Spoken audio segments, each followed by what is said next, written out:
All Hello right. and welcome to my podcast. I'm your host, Larry Liu, and today I'm joined by Mike Buhl. So, welcome again back to the podcast, Yeah. right?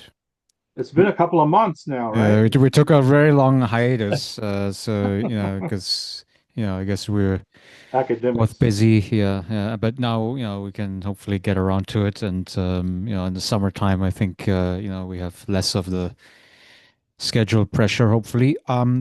Yeah. But yeah, so you wanted to address the Yes. topic of death, right? Quite a Yes. heavy Well, issue. just to give a little information to our listeners. A couple of months ago, Larry and I had a discussion uh, um, where Larry posted on his blog uh, GDP and quality of life. Help me remember the actual question. I think you have this. Does Well, GDP? I can't remember exactly the question you had in the blog. I mean, it's basically about like It- measuring the two things. So yeah, quality yeah, of yeah. life versus GDP, and the And you, question emerges whether GDP is an important measure for exactly. national well-being. And I mean, the issue is like, if you want to critique GDP measure, right, which is, as the economists say, is a collection of goods and services that we consume in the economy, so total consumption, Mhm. investment of the companies, government spending, and a net of exports, import, export. Right. Um, whether that actually cap is a good um, measure Indicator. for national happiness, right? Yeah, yeah. Um, And the issue is that I think it's not. So that's why we need to have quality of life measures, because we need to optimize based on those quality of life measures. Such as I don't know, the commuting time to work, Right. right? The Housing, quality work of and air, life. Yeah. yeah, the cost of housing, the living expenses, the cost of food, right, the quality of Health. relationships that we have with other people, whether we can live with fulfilled activities, right, have affordable healthcare, education, Yeah, good yeah, yeah. activities, etc., right. That's a good summary, yeah, of the original blog, which kind of stimulated, I was sort of reviewing certain blogs and podcasts where another similar topic emerged. So the issue of longevity, which is an interesting topic, longevity versus quality of life. Uh, so instead of using GDP as the, let's say, competing measure, the question is often raised, longevity, when we think of life expectancy, that people, are living longer and longer, and there's a kind of push to extend it. And actually, I like the metaphor that Randall Collins used in one of his recent blog posts on the issue of longevity. It's a metaphor like a car where with medical advances we can, have more parts that we can replace so then we can extend life. And yes, it is true. I mean, with medical advances, longevity is possible, especially for the global north, but even the global south. But the question is still raised, is that the same thing as quality of life? You know, uh, quality of life as far as like those indicators that you mentioned actually before already, housing, especially when people get older, can they afford the housing, uh, retirement pension, right? Do they still have some activity or some kind of an occupation, even if it's volunteering? Do they have a way to get around in the city? um, right? And fulfillment is often, I guess, an important thing. I bring this up because it's a taboo subject. Death as a reality is often a taboo, highly stigmatized subject. But for most of us academics, sadly, we often see some of our colleagues often pass away, and we think about academic life as being stressful, right? And whether or not someone had a good life, quality of life, or withered away. So I don't know. Let me pose a question, I guess to you, Larry. Do you think there's something there with this longevity versus quality of life? I mean, for instance, if you could make a decision, let's say you could live longer, horrible quality of life. Would you take a longer life but horrible life, or if you take a 10-year cut from your life expectancy? I'm assuming, but you had better quality of life, but a 10-year, longevity cut.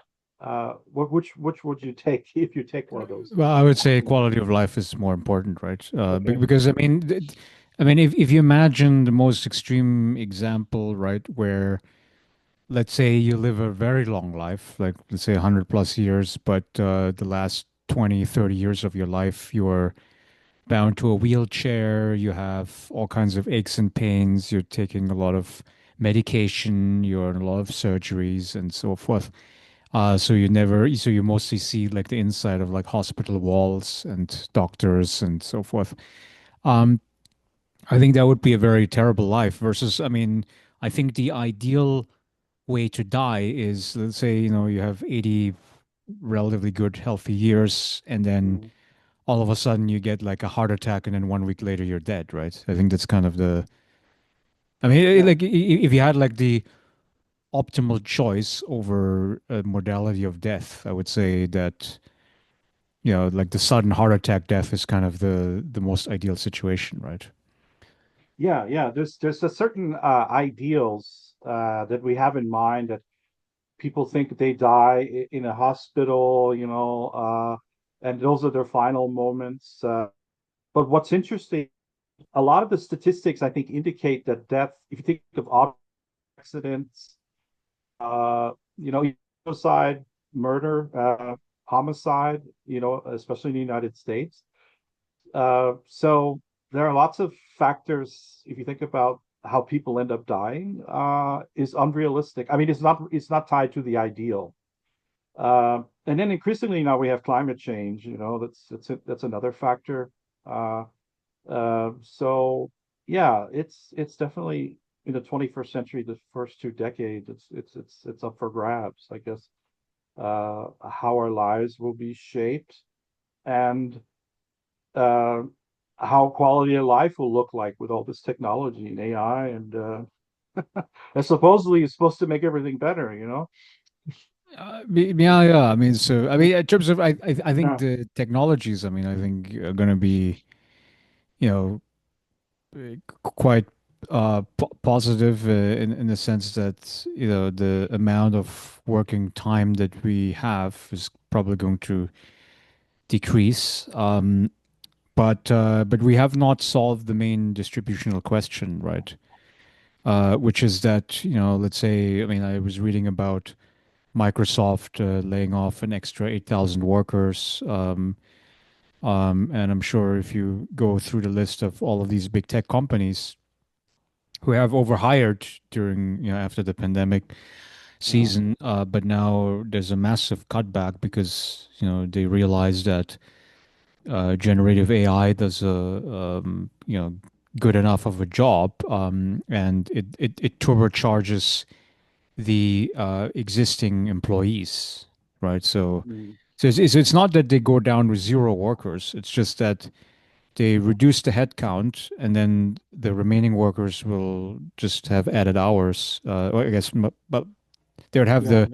Yeah. the work redistributed to them, and then the total payroll of the company declines. And yeah, so income It's a inequality is dilemma, going to real increase. Yeah. dilemma. So AI brings unintended consequences, I guess we could say. Yeah. Yeah, and we could address that Yeah. very, very easily, I think, through redistribution programs. And I understand like there's also this other argument that okay, you give people a UBI, but it's not going to be enough. You're going to Mm. solve the starvation problem, but people are still finding their identity from wage work. Yeah. And I think that certainly is a criticism. I think that certainly should be considered. Uh, but Es- but it's a good problem to have, I would say. You know. I was thinking especially work for people after a certain age, since much of the work is fixated on this 25 to 45-year-old age group, that as we get older, I wonder, what prospects exist for, elderly to stay active, uh, uh, and still have purpose, not to wither away at some food court, at some big store, just which I often think of. I mean, for people to have a quality life, they still would have to be connected or have purpose outside of just paid employment. And I mean, in the U.S., you do have this RV culture. You give people this idea of purchasing that RV when they get older, and they just sort of travel the entire United States for the last few years as an escape, right? But Yeah. with the congestion and all that, I don't know if it's realistic. I always think of it as an example. I mean, there's an RV kind of sector that thrives of trying to market towards elderly, particularly elderly people, as an escape, as a way to have retirement, right? But think about energy costs, how expensive that gets. So it does sort of become problematic for working class people that get at retirement age to purchase an RV and travel. It's very unrealistic. So I don't know. That's my thing. I think that uh, maybe I'm focusing too much on our RV as an example, RV Well, lifestyle. I've read the book But by Jessica Bruder. She's uh, a journalist and wrote mhm. this book titled Nomadland: Surviving America in Yeah, the 21st Century. that's a good one. Yeah, I Yeah, read that one. and she wrote about the experiences of mostly, I guess, middle-aged to older-aged people who um, basically move out of their homes and they move into these RVs, and oftentimes they work these part-time jobs, right? So you have what's called Amazon Camper Force, where Work campers too. um, yeah, I mean, so you have these Amazon warehouses, and they allow these nomads in these RVs to park there, but also work and earn the income that they need to pay for the maintenance. And of course, I mean, it is not a glamorized vision for life, because ultimately people are moving to RVs because they cannot afford the rent, Yeah. to live in apartments. Um, and so it is really a way to, I guess, be the like, I guess the Germans call it Aussteiger, right? People Hmm. that kind of depart from the norms of society. But ultimately, I mean, this departure is happening, I believe, because they feel like they have to, right? I mean, they don't have Yeah. other sources of Finances. Yeah. income. Yeah, that's right. Yeah. Financial. But that's a good point, which relates to quality of life issues, getting older and whether or not the pensions or income is sufficient to last those last 20, 30 years. Uh, and having to live in a RV kind of camp or, trailer parks or something. Yeah, it's worrisome, really Yeah, I worrisome. mean, it would be very different if, let's say, people wanted to live in RVs, right? Mhm. Like people who say, well, Lifestyle. yeah, if it's a real genuine lifestyle preference, which I'm sure some No, of these RV campers actually prefer this kind of minimalist lifestyle. Um, but I don't know. I mean, my impression of that book, Nomadland, was that the majority of them, these people are involuntarily stuck in that yeah, situation. and live in a precarious situation where they're always having to seek places that would allow such a lifestyle. I mean, if you look on Facebook or other social media, they often have advertisements for work campers. So you do see this attempt to create a new kind of industry of people that work and live in their RVs. But like you said, it doesn't solve the housing issue, that the housing is so expensive, and uh, it's an issue of affordability, and just putting everybody in RVs that may not be the solution for the 21st century, where the heat things are getting hotter, electricity. And last time I checked, those RVs are quite expensive, even so they're very expensive, and they're fuel guzzlers or gas guzzlers, I guess you could say. They're not exactly high gas mileage. Yeah, I recently reviewed the Uh, book by mhm. Ezra Klein and uh, Derek Thompson, I think it was Yeah, called Abundance, and they abundant. kind of sketched this vision of what I would call supply side leftism. I think that's what kind of how they called it. Mhm. And they were attacking the kind of mainstream center left vision, which is called demand side leftism. I mean, which is the idea that the government should give checks to people to purchase things, right? Like give you a housing voucher so you can Mhm. pay the rent, or we'll give you the food stamp voucher so you can buy food and so forth. And that sort of demand side leftism is not effective ultimately Mhm. because it's inflationary, right? Because you Yeah, increase the increased short inflation. term, you're not increasing the supply correspondingly. Um, the supply side leftism just means that the government itself is going to build things, right? It's going to do public housing, or it's going to deregulate zoning laws so that building houses will be easier. And I did see that, like, cities like Austin, Texas, where Yeah.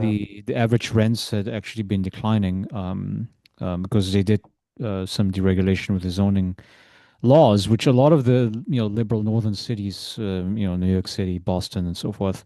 San Francisco. Yeah. Yeah, San Francisco, they're kind of reluctant to do that, right? I mean, yeah, they don't want to change the zoning laws too much because there are people Mm, who are afraid that the overbuilding of the houses was going to lower the property prices. So mm. it's really a very selfish, very Yeah. narrow-minded vision of housing, right? That comes to the detriment of most of the renters living there. It seems it's fixated. I mean, on 30 years. I mean, even younger people have difficulty affording it. So a certain age group that has certain amount of money. And I think the latest statistic I saw is homeowners are much older now in the United States.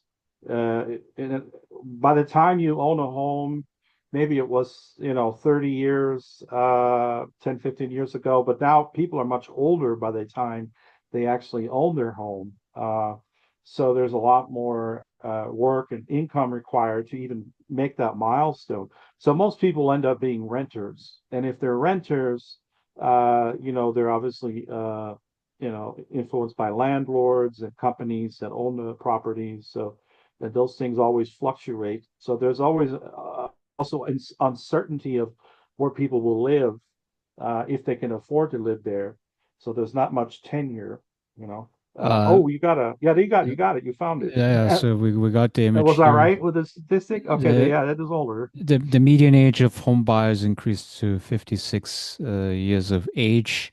Hmm. And back then, if you look at the generation of the uh, baby boomers that let's say came of age in the 1980s, so they would be probably in the mid 20s, early 30s or so, and um, yeah, in the early 30s when they would purchase these houses. And if you go to today, I mean, basically it is the same cohort, right?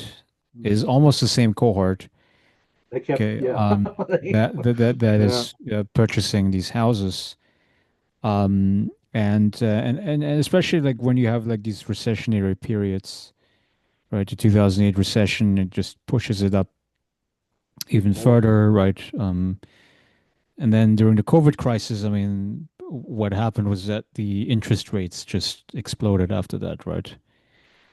So in that case, like let's say if you already owned your house, which would be like a typical baby boomer, Mhm. you could trade up the house, right? So you could sell the house that you already had, and then with that money you can buy a new house. And I think that's the reason why that age is increasing, right, for the purchase. But let's say if you don't own a house, I mean, I don't own a house, so Me neither. um, yeah, so We're all then, renters.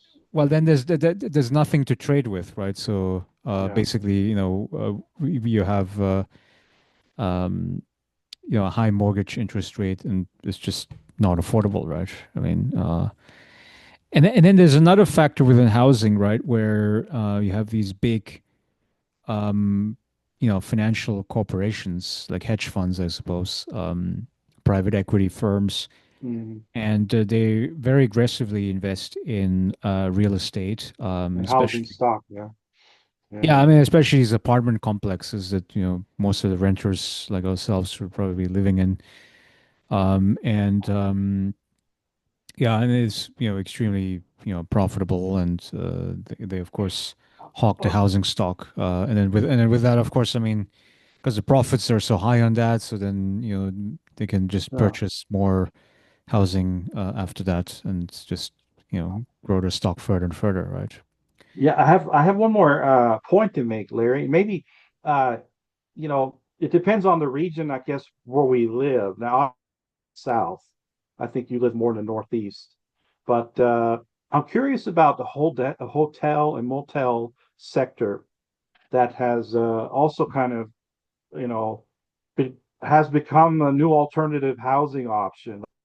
Increasingly low-end hotel chains and motels that cater to certain commuters and offer extended stay. So, especially in college towns, we're starting to see this more and more, where lots of hotels are being built. And of course, that gets expensive after a while, but it seems like hotel sector is also kind of part of this dilemma. That I mean, we see it often as just people are commuting or they're visiting or they're traveling, but increasingly hotels have become a substitute for a housing.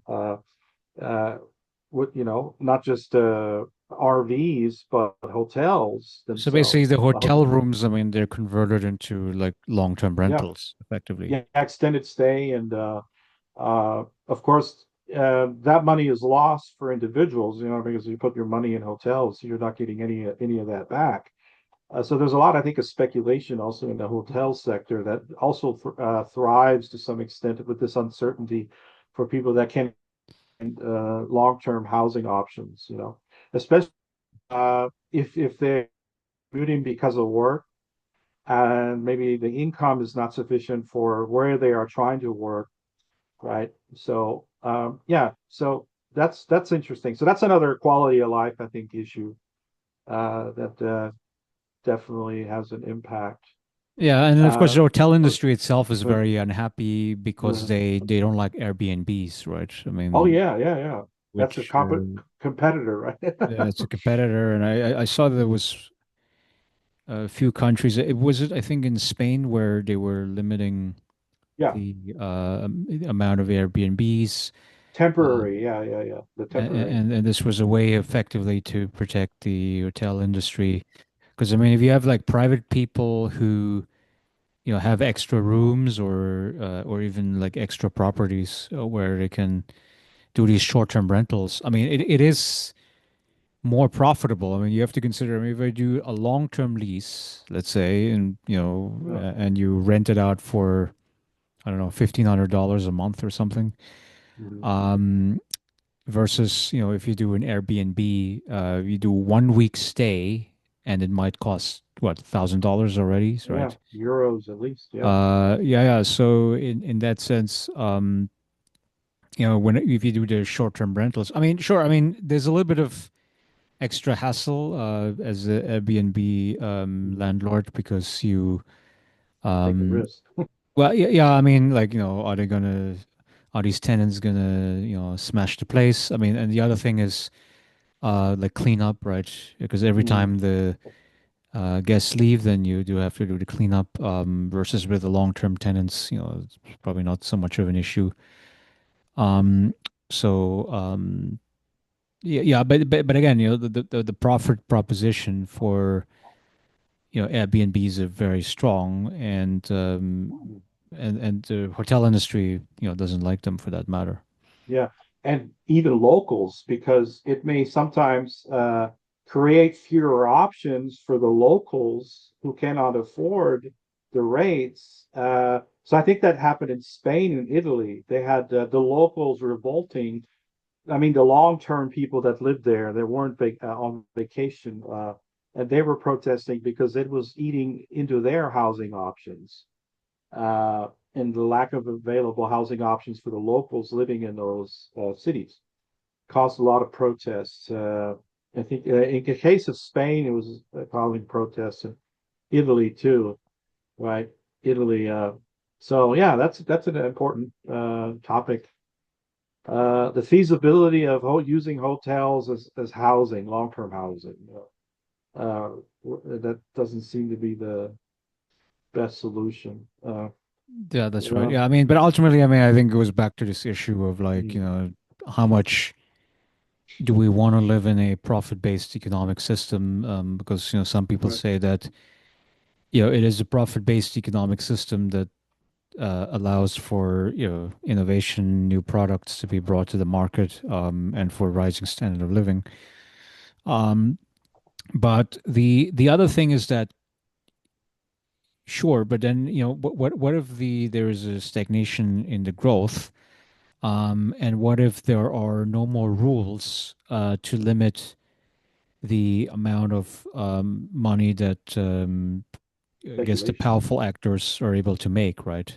Like, let's say if an AI company just rolls out the AI system to, automate all of the, Real estate. yeah, human resource tasks, for Mm, instance. So a lot of the companies are going to lay off these HR staff, right?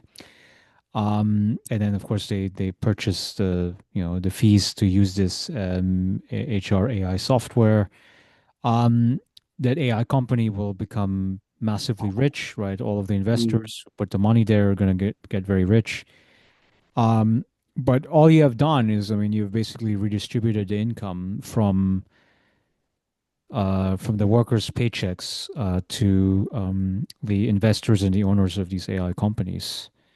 tech billionaires. Yeah. Yeah, Mm, that's right. Yeah, and of course, and then those tech billionaires. I mean, they're then converting that cash into ownership of the political system, right? Like, what happened with Elon Musk, right? I mean, for a while, I mm, mean, he's kind of going in. He's saying, well, okay, I buy this politician, that politician, $300 million. I can just put the money there. mm. Now he's a little bit disappointed because he was trying that more recently, but because his public brand name has been tarnished, so that's why he actually is pulling out of politics. I've noticed. Yeah, he's out of no mentioning anymore. Yeah. So Yeah, so so so we there, can't do any more must podcasts because he's out of the. I haven't heard anything. Yeah. yeah, Yeah. yeah, well, so because he there was his election. I think it was for I think Wisconsin's Supreme Mm, Court or something like that, and he was funding the other candidate, so the candidate had lost. yeah. Um, and so, of course, there were massive differences in the cash that was raised for each campaign. But then he sort of realized, well, because his brand name has been tarnished, so that's why, I mean, presumably, the candidate that was backed by Musk lost the election. And I think at that point, he sort Mm. of realized that, Money can't buy everything. No? yeah, money cannot buy everything. And I saw, like, I listened to a podcast recently was saying that, Kamala Harris had, much more campaign funds than Donald Trump had, but, that didn't make the difference in the election ultimately. Um, but nonetheless, I mean, I think there's this idea that, like, if you're very rich, I mean, that you can, uh, you know, dominate the political system, and you can steer the society based on your own liking. Mhm. And Yeah, Yeah, that's that's not a positive trend, right? I think it means that for the regular people, I mean, we just no benefits. less Yeah. influence. Yeah. Elites, yeah, lots of elites. So yeah, it's good points. Thanks for bringing in the Musk topic. I'm trying to figure out what different direction we can go with this now, since we kind of went away from the longevity. But I tell you what, I want to raise one more question. Let's go back to AI real quick, if that's okay with you. AI. Um, and this I guess also addresses increasingly elderly people that are feeling alienated because of this bombardment of AI and app requirements. And this is something I just observed, Larry. I don't know. Maybe you can pick my brain. Maybe I'm looking at this from a human perspective, but with this bombardment of technology, and you got to have an app to use this, and have to have an app. I'm thinking really for our elderly population. And let me give you an example. I went to one major, grocery chain. I'm not going to name the retailer, but they totally eliminated all of the cashiers, and from now on, you got to use the app to check out everything. They still have self checkouts. So then I saw the elderly people that were like confused. They were like, this is no human person they could talk to. And I realized how frustrating this can be. So on the one hand, the younger generation people that are technology savvy, like you and I mean, we could probably do it. But can you imagine someone in their 70s or 80s, and they are forced to use an app on their smartphone? Most of them maybe have a phone, but how many know how to use the app, download the app? I was like, that's crazy, that they literally do this. I mean, they like force people to use an app. Um, Increasingly, even if you try to check your email, you've got most people have this two-way verification thing. You got to have a phone, but can you imagine you go to a grocery store chain, uh, discount, whatever, and you're 75, and they say you got to have an app to buy this. Yeah, I recently And switched over the phone, and I almost couldn't get into my Gmail really, account. really, Yeah, yeah, because it was like, okay, it was typing the two-way. password, and then it was like, well, okay, we're gonna notify your old phone. And You don't have a then number or something. Huh? yeah, so I was still able to have my old phone, and then I Um, permitted the sign in, but it's quite a lot of hoops to jump over, right? Because what if I had lost my phone? I mean, would yeah, not the old phone, I might not have been able to log in at all, right? but what the reason why I bring this up, I mean, you and I, we're relatively young. Let's just say, I mean, we're maybe decades apart. But can you imagine someone in their 60s or 70s who they used to go to the old grocery stores. They want to talk to people. They want to have a real live person, and they don't mind paying a little more sometimes. Some of the elder people may go to a store where they still have people there. But all of a sudden, imagine, I mean, you're just, nope, we're going totally with apps. And I wonder if this is the quality of life issue, this fixation on 25 to 45-year-olds in their world, and that's just ignore everybody else that's older, they're withering away anyways, their days are numbered. I'm just kidding, but the mentality is maybe they should adapt to this 25 to 45-year-old kind of world, which even us, I mean, we're maybe decades apart, but I wonder what impact that has for seniors, people that Yeah, get older, it you know, is. and they're going to be confronted with more, AI. So it's going to be challenging, Yeah, the My my impact. Yeah, my projections. Uh, things it- look yeah, the impacts could pessimistic. be quite significant. I just was Mhm. writing this article about like AI impact on higher education, and in literature review, I came across this article that was saying that workers that have very high exposure to AI, they are more likely to retire, to take early retirement if that's an option. That is to say, they would exit the labor force before the age of 65. Um, and so that Interesting. suggests that like there is you could say this innovation fatigue, which might happen especially if you're older age, right? I mean, if you're born into a particular technology, I mean, your neuroplasticity is still like, very fluid, so you're able to, learn a lot of new ideas, etc. But and concepts. But for the older age people, there might be less willingness to learn new things.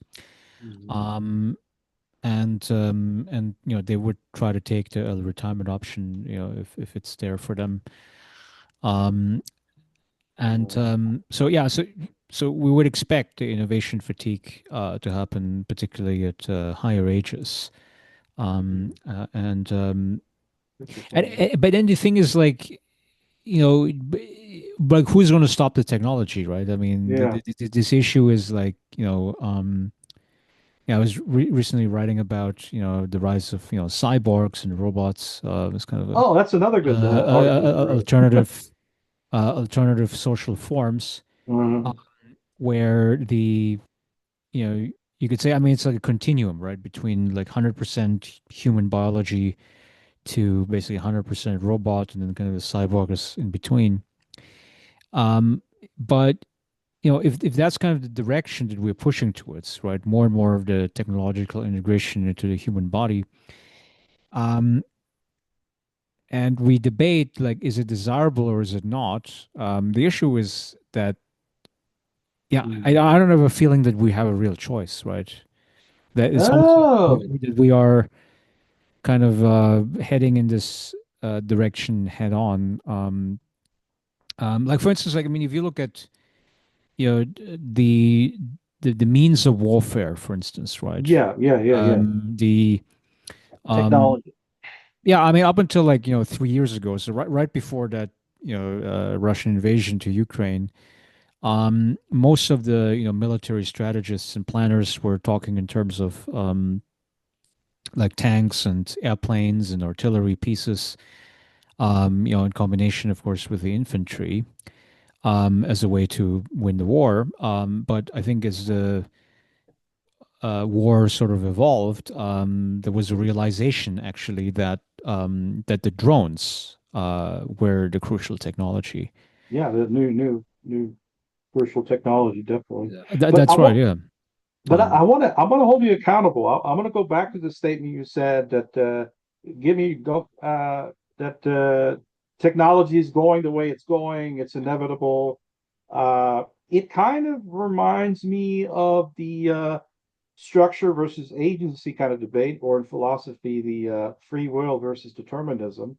So I guess in this case, we have AI determinism versus whether or not people still have, autonomy, agency, and some effect, which might be the question for the 21st century, the next 3 decades, whether AI is sort of deterministic, and individuals will just have to kind of adjust to it, or uh, we, yeah, it does raise serious questions. It's for me, it's again a philosophical question, free will determinism, or in sociology, the structure versus agency yeah, topic. in the structure versus agency debate, I mean, I'm firmly within the Marxist camp, which is to Okay, say that, structure. Yeah, yeah. well, I Oh, mean, okay, well, he was very differentiated in his view, right? So he okay. says that, man make history, but not in their choosing, right? So Yeah, it's yeah, yeah. basically it's a dual statement, right? So the Yeah. first statement is that, we, Thesis 11, right? Thesis 11, or I can't remember what it was. That yeah, was in a German ideology. Yeah, yeah, yeah, yeah. German ideology. I'm not sure the precise quote here, but Yeah, yeah, yeah. the first statement was that, um, that well, it's 18th Brumaire of Louis Bonaparte, right? Yeah, yeah. But yeah, the first statement was that people are changing the world around them. Like we are the creators of the technology ultimately. Mhm. But but then once the technology is developed, it kind of takes a life of its own, and then it starts, and then we use it in ways that kind of dominate and constrain us, right? Um, Mhm. so I just saw this study, which I did for part of literature review, Cosmina et al. From Oh wow. MIT lab, and what she and their researcher team found was that it was about LLMs, so large language models usage and the effects on cognition, right? So they did like brain scans, brain tests, etc. I didn't read the whole study, I just read the abstract. Mhm. But it seems, but the main argument seems to be that people's cognitive skills are lowered, right? That people are using the LLM output, basically whatever the ChatGPT puts out. They're less likely to remember the quotes of the essays that they submit, compared to somebody, Wow. of course, who wrote the essay themselves. Uh-huh. Um, and um, and they feel less of an ownership over the essay. I mean, which is Okay. not totally surprising, right? Because Yeah. if you imagine like your brain works like a muscle, right? And then the more you train the muscle, I mean, the stronger it becomes. Um, Skill, yeah. yeah, Craft, more yeah. more neuronal connections and stuff like that. Uh-huh. But if all you do is you input the prompt to ChatGPT, I mean, well, I mean, you will remember your prompt, but you will not remember Yeah. the AI output, right? So Uh, there's a kind of de-skilling process, I guess. yeah, Whereas you learn how to prompt, you learn how to do, certain coding, I guess, programming, but you lose the whole gist of the project or the idea behind it. that's Kind of right. like, Yeah, kind of like AI art. Now you can create AI art by just using a prompt. So that could eliminate artists, and in the future, that's right. because it Yeah, creates it for you. Editing. So yeah, and so yeah, there's less of a sense of accomplishment and wanting to do things well. So I was visiting the accountant just a couple months ago, mm, during the tax season, and he said that a lot of the young interns that are joining his firm, they are much less conscientious and less careful, right? Meaning, they would make mistakes. errors, mistakes without double checking their work, right? They're just, okay, I'm just gonna submit this thing. Um, Whereas, like, I mean, if you imagine like these people, let's say college students, right? They get this homework written assignment, and all they come up with is the prompt that goes into ChatGPT, right? And then they just copy and paste without necessarily rereading kind of the output that's produced by the AI. And so then this whole idea of like craftsmanship, like doing things really well. Richard Sennett, right? Yeah, That's what Richard Sennett. yeah, Yeah, and then I there's another remember that guy, book. Osijo, I think, Richard Osijo, who wrote about, I think, breweries in, I think, New York or something. Mhm. Um, yeah, but this kind of like orientation to its craftsmanship kind of disappears. Um, and and then as a species, I mean, we are in trouble, I would say. Because I mean, if there's nothing that I'm really good at, that I'm proud of, um, then why am I existing? I mean, okay, you used the example of like, sitting in the shopping Mm. mall or in like a, Whether, Costco or yeah, whatever. yeah, Or yeah, I mean, mm. it's kind of, I mean, if it's like a completely meaningless existence, then I would say then the Well, AI world is a dystopia, basically, right? and yeah, that AI becomes a dystopia. Yeah, yeah. I wanted to go. I don't know if you ever read Zygmunt Bauman. He had a similar kind of philosophy of this liquid modernity, and he wrote on consuming life. And but when I look at AI now, I get this idea that we are maybe what he called as liquid modernity. Uh, that things are so liquefied that they take a new form, and that's what's so interesting about AI. It is so happening so quickly, just like the internet did, 20, 30 But years ago. but I think by Mhm. liquidity he means Mhm. instability, right? So it's Yeah. like it's social instability. Well, didn't Um, he? Uh, I don't mean to interrupt you. Go ahead. Go ahead. yeah, I mean Uh, it's about the lack of like control over your own life. I mean the fact that you can be fired anytime because your skills become obsolete from the employer perspective. mm, And you might not be able to afford the rent and all of these things. So I like there's sort of my understanding of well, liquidity. It's if I'm not mistaken, he took the line from the manifesto, all that is solid melts into thin air. And he references that several times. And that idea is a philosophical idea. All that is solid melts into thin air. This idea that things disintegrate, that nothing is ever maintained solid form, turns back into liquid form. The constant change, change is what is what the 21st century is all about. And we can see that with technology, relationships, employment, politics even, but he focused a lot on consumerism, consumption, which actually I find interesting because then we go back to the quality of life question. You know, is consumerism, really the answer? Is that quality of life? It could be, because I remember one of your indicators you had. Let me read it. Leisure, leisure, yeah, we do think of leisure as, relaxing, and maybe we do go to a restaurant, maybe we do something recreational. So in the United States, thinking of the importance of sports industries and this whole sports complex. Uh, but yeah, it's a question whether that's really quality of life. I don't know if that's the same thing we should aim for.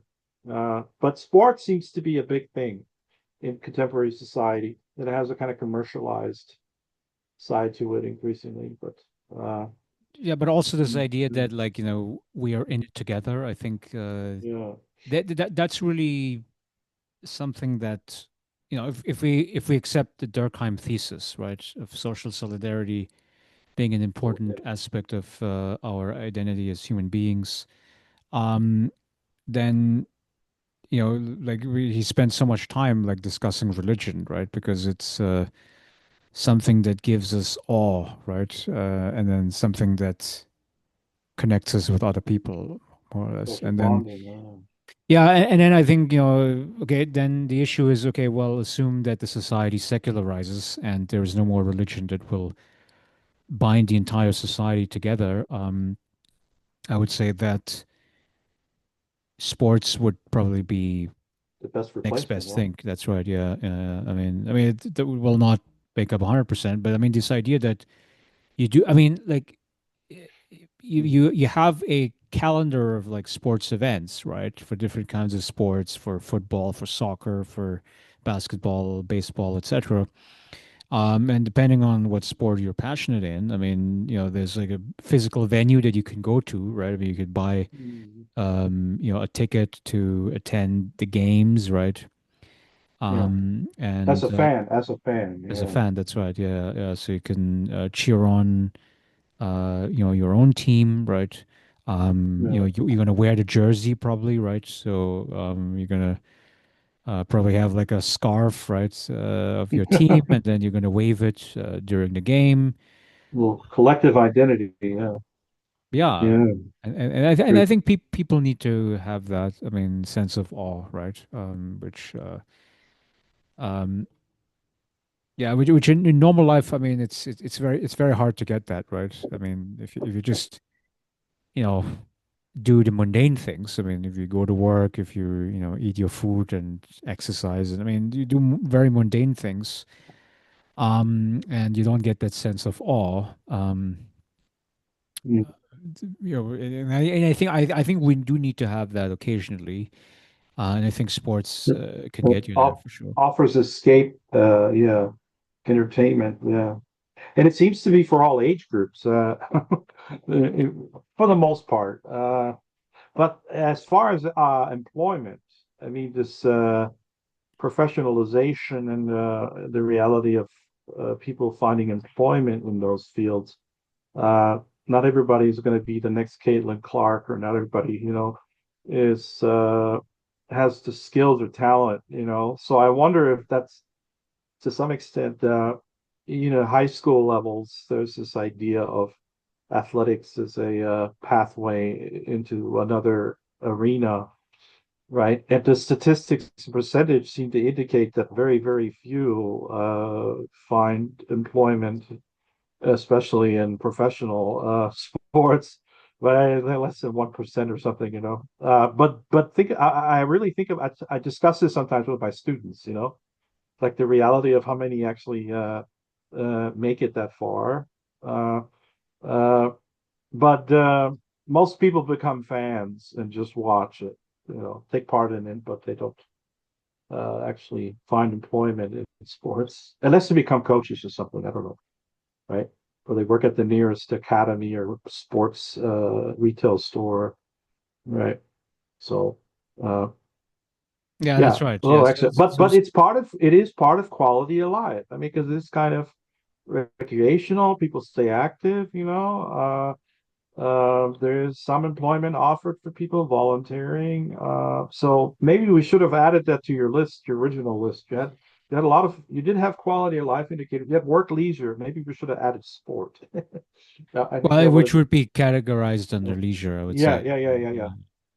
Yeah. Um, yeah, I was writing a book chapter. It was Mm, about, UBI opening the pathway to its leisure society and in the context of the AI world. And there's this leisure studies writer. His name is AJ Vale, Anthony Vale. He's based in Australia, and in his work, he does not like put forward a formal definition of leisure society, but I think he does a very good job of like summarizing all of the English language literature on leisure society that has emerged since the early 1900s, really. So oh it's wow. it's it's a it's Goes about goes that far back, huh? Yeah, I mean, Yeah, years, yeah. kind of the history of this concept of leisure society. And of course, I mean, you can kind of try to define it in terms of like, sports activities, right? Or would people pursue, but oftentimes, I mean, it is defined in antagonism to wage work, right? So, if you pursue an activity for which there is no monetary payment, well, I mean, if there's a monetary payment, then it would be a job, right? Mhm. If an activity does not have a monetary payment, well, it would be counted as leisure. But then among the non-paid activities, I mean, like, sleep, for instance, you would not count as leisure per se. Mhm. And then also, like if you like raise children or something like that, or if you're, cooking your meals or something like that, um, then basically It the, wouldn't count. yeah, not really. I mean, so like The feminists might disagree with you. I think the feminist position would be that domestic labor should count as work. Am I wrong? No? right, yeah. So their Mhm. perspective would be Mhm. that you count it as work. So then Mhm. the true leisure is basically like I mean in statistics, right? I mean, we always measure the residual, right? The Okay. residual meaning, so you look at all of the whatever independent variable effects, right? Okay. Okay. Like Okay. all of your and including the control variables, and then whatever the residual is, right? So the variation in the effects on the outcome that is not statistically captured, right? That's a residual Mhm. effect. And yeah, so whatever time that is not, in wage work, that is not the sleep, that is not self-maintenance activities. That is like the true leisure time, right? Okay. Free Um, time. Yeah, free Free time. time, right? So if you are like, painting, well, I mean, and not doing it professionally, so you're not like a Picasso who's like trying to Celebrating. sell the artwork to an art gallery, but you're just like you're somebody who, you've got the canvas at home, you've got the paint at home, and then make your paintings right then and there. Um, without regard to the like any kind of monetary payment. I think then clearly this would be the leisure activity, right? Um, I, I guess I'm kind of challenging then that definition. Uh, I was listening to a podcast by Axel Honneth, and they were debating this boundary between work, recreation, leisure, and how much that changes within a 150-year process. So, and even to anticipate, beyond our lifetimes, let's think of like, 100 years from now, uh, how work will be defined and how leisure will be defined, whether those definitions will change depending on the culture and what it values. So I guess you could do the statistical residual thing you were just talking about. It just, but wouldn't that depend also on the culture that people live in? Whether they embrace sports and they think it should be compensated, like even coaches, in the US. But in some societies, maybe they think of coaching as just something, activity that you do as volunteer, but don't necessarily get a payment for it. I guess it raises a question. It opens up a can of worms. It really does. well, 150 years from now, I don't know whether yeah, they well, I mean, think. like in the current society, I mean, there's Yeah. very vast range, right? So, I mean, if you look at the highest paid employees in some of the state university systems in the US, are not the presidents, but the football coaches, Coach, right? isn't that crazy? Yeah. The football coaches is the highest paid. And then Yeah. the student athletes, they don't pay anything, right? 'Cause, they say, oh, well, we'll give you a scholarship so you can go free school, free education, right? But even though, I mean, your activity is the one that the student Yeah. athlete's activity is the one that's paying the salaries of the, athletic director, right? Um, So it's an interesting question, the boundaries and what defines work and paid activity. Even Insta influencers, people that just sort of do work pushing products or pushing certain clothing, and that becomes a new type of industry if people get compensated doing that. And there's a kind of work. Paying taxes and you get paid work, online work, so I don't know that if you want to go, we can debate that. But that's I always found that interesting. yeah, Fifth, it does raise the question, like yeah, whether like mm, a leisure industry mhm. based economy Leisure is industry, right? is equated to a leisure society, right? Oh wow, Leisure-based industry versus leisure society, which to me, I don't think that they're identical at all. Because the idea behind leisure industry uh-huh. is that I am commodifying the leisure activities. So I don't just want you to be able to, play frisbee in a Golf, public park, right? I want you, NASCAR racing, yeah, I mean, uh, yeah, I want you to hire somebody uh-huh. who teaches you how to throw the frisbee in the park, for Right, instance. right, right, right. Or I want you to, make a donation before you use the public park, things like that. With So some money's involved, some money exchange, some exchange value occurs, or some kind of a. that's right. So that would be Mhm. the idea of leisure industry. Uh-huh, uh-huh. And the leisure industry, is the one that is supposed to, save the capitalist system more or less, right? Because Yeah, the idea is that, you're squeezing the kind of like the primary work activities, right? Which would be, I don't know, manufacturing or agriculture or, some of the even some of the service-based industries, accounting, finance, etc. Yeah, yeah, yeah, If you yeah. automate those sectors and then you slot more and more people into the leisure industry, so where basically imagine half of the society are like the leisure participants and the other half are the Ah, the leisure industry workers, right? Or even better, I mean, like everybody becomes a leisure industry worker and a consumer at the same time. would that explain the self-checkout thing, where you're actually a consumer, but you're actually also a worker, like you you have to check out your own groceries Well, in a sense that you are doing both tasks. You're assuming that you're not working there, but you start doing work on behalf that used to be done by a cashier. That they had people that would well, that's actually a very bad situation because you're basically transferring wealth yeah, to the yeah, super. yeah, yeah. I totally agree. I would follow the line by Eric Olin Wright, contradictory class locations. I think that's the phrase he would use, where the roles are kind of confusing. You don't quite know what position people have, and they're tossed up in the air.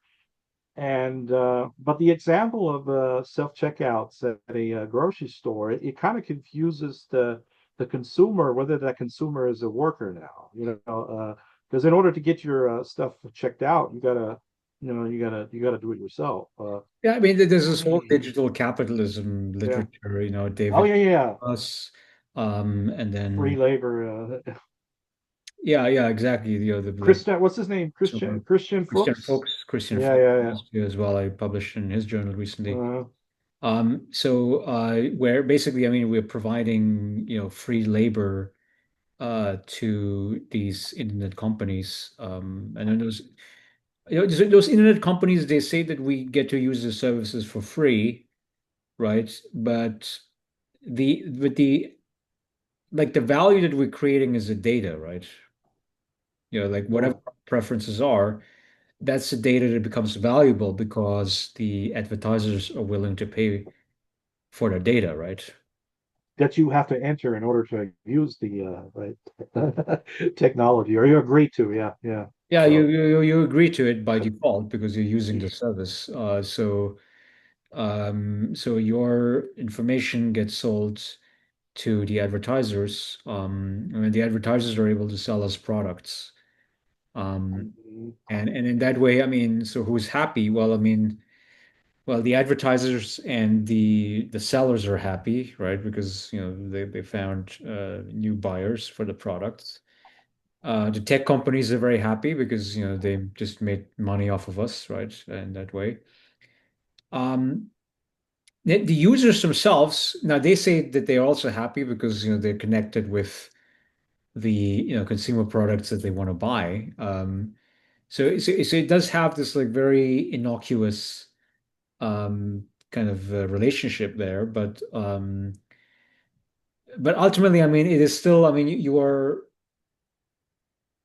allowing, I mean, from a Marxist standpoint, I mean, Mm, allowing for a form of super exploitation, effectively, right? yeah, that Um, you're not getting compensated for the work that you're doing for yeah, so that, such. there Yeah. was this argument by Jaron Lanier, Mm, and he argues that, well, we should be having micropayments, where basically, like, if I'm on, Facebook or Twitter or any of these platforms, where, if there's any money that's generated for these advertisers, some of that money should be paid back to the users of the platform.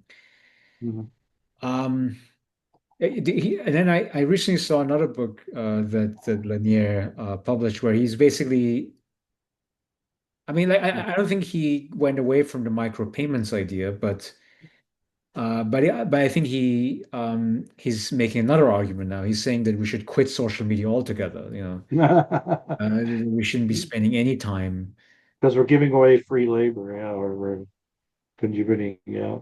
What's your take on micropayments to athletes that they are not able to make income, which they used to be prohibited from making money off of their image, trademark, and branding. In the college system, NCAA, it's a kind of micropayment now. I mean, it's sort of if you're an athlete and you have some kind of a deal, you get compensated while you're playing for a team. I guess that's a kind of micropayment. Compensation for student athletes. It's quite an interesting topic. So they're kind of getting compensated for work now, where it used to be, yeah, the school or I guess captured all of it. Well, I have Uh, a strong or proposal. the companies also captured all of the money. Go Not ahead, go ahead. just micropayments. I mean, I Yeah, think that the athletes should be yeah, compensated in general. I mean, in the same way that, we would pay like, NBA athletes or something, right? mm, So there should be full on payments. One thing I wanted to say about yeah, linear yeah, and social yeah. media stopping is that, I mean, he's also concerned about like, how it destroys us cognitively to be using social media, right? Fries or brains, huh? Yeah, right. Where basically, I mean, there's this constant like dopamine hit. And I notice it myself, right? I mean, why is it that like, okay, first thing I do, I get up in the morning, the alarm goes off, and then you just check your, Twitter and Facebook feeds, because you feel like, oh, if I'm not informed about, the latest thing that's happening in, I don't know, the Middle East or something, right? Yeah, Then you're missing out on, valuable information, right? Um, and of course, you also get a lot of garbage nowadays. I mean, like a lot of like the Facebook algorithm for me is a lot of it is about weather, right? So if, oh, this afternoon we might have some thunderstorms or something, right? Or I mean, on the X feed, mm, you get. I mean, they put out much more pornographic material nowadays, right? Which mm, I don't know whether I'm particularly interested in those things, right? yeah, So I mean, essentially, I mean, so you see a lot more, you know, we could say non-useful, garbagey kind of material, but then you still have this addiction, right? Meaning yeah, that knowing intellectually that scrolling through the feed is gonna, fry your brain, yeah. and dumb you down, but you still go back to it every day, right? Well, it seems to have the same effect like video games and video gamers. If I recall, I mean, I used to play a lot of video games in my day, but uh, video game addicts, they get into the mode, a habitus, and they just are routinized and they play games a long extended period of time. And I wonder if social media is a kind of video game. I mean, you have to learn all the default settings and then you're just kind of browsing and they even have games sometimes on social media, like they so it is like a video game addiction dilemma. I don't know. The same way in the 90s and 2000s, I mean, people were just becoming addicted to console play. And then computer games got more sophisticated. So social media might be a new kind of a gaming replacement to what video games were. My argument. I don't That's know. right. I mean, you have like these, very short-term, dopamine hits. No. And another thing is that, yeah, I mean, going back to this, LLM study and cognition, right? Where, people are less likely to remember their output. People are less invested in what they produced, or actually what the LLM produced for them, right? And uh, but then you see, what's so complex is that, like, like if the AI gets better, I mean, it actually produces more innovation, right? I mean, like we'll be able to, accelerate the cure for cancer, for instance, right? Uh, Um, yeah, so pollen count. I heard. I'm sorry to interrupt you. I heard that pollen count. It can now predict pollen count.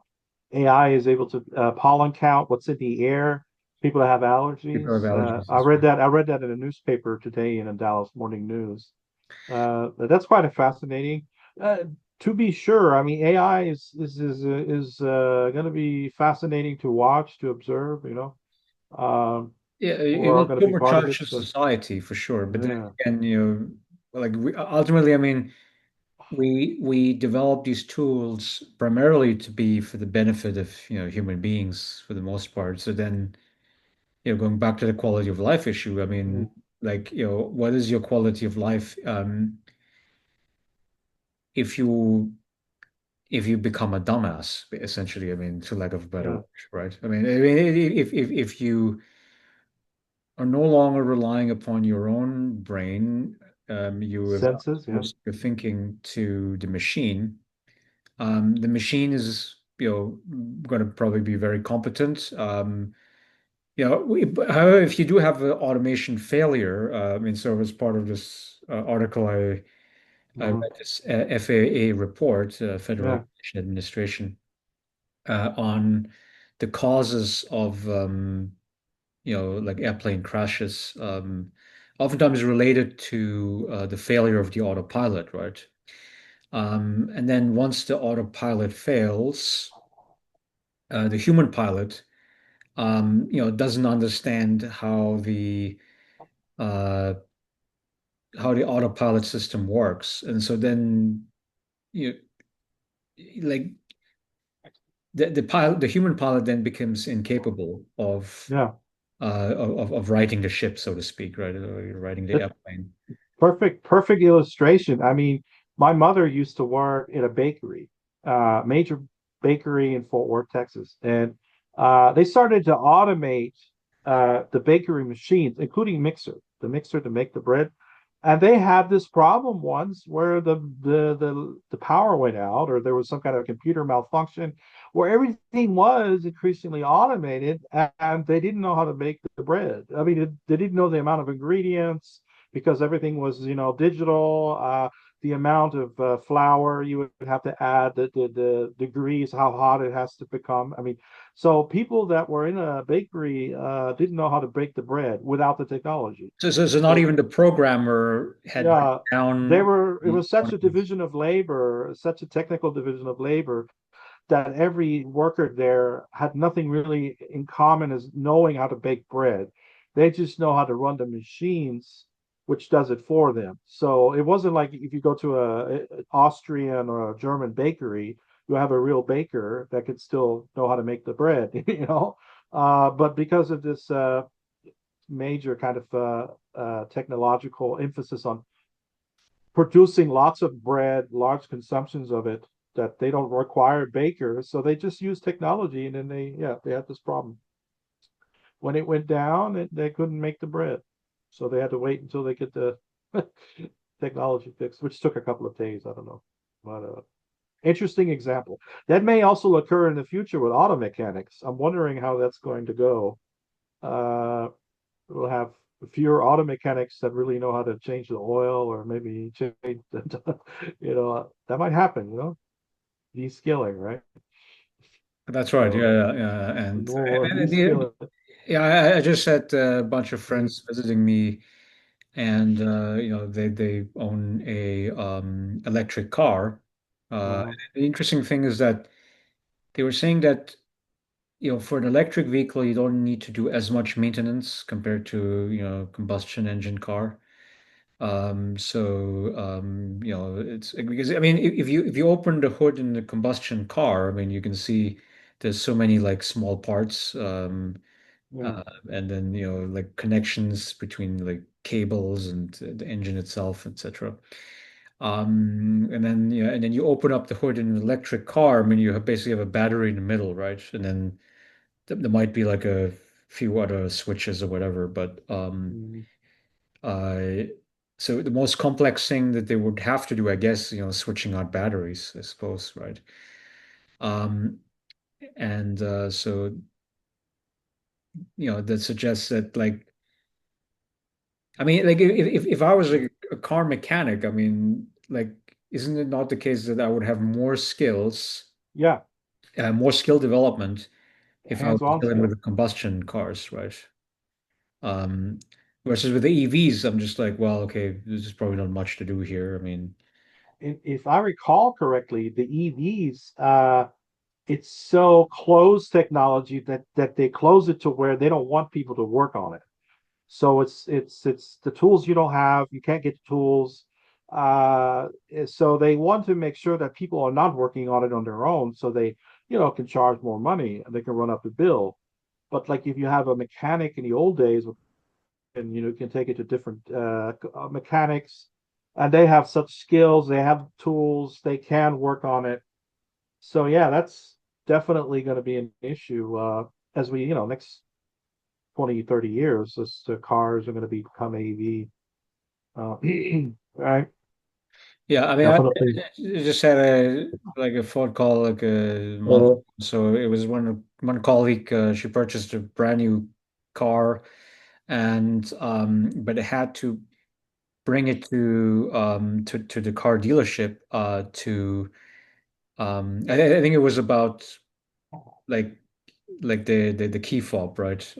oh yeah, yeah. And Which is expensive, by the way, yeah, I to get mean them. nowadays, I mean the key fobs, I mean it becomes very complex actually, right? You're talking about this, right? Yeah, the key fobs, Yeah, yeah. to be able to open the doors and stuff. I think it's $500 or more.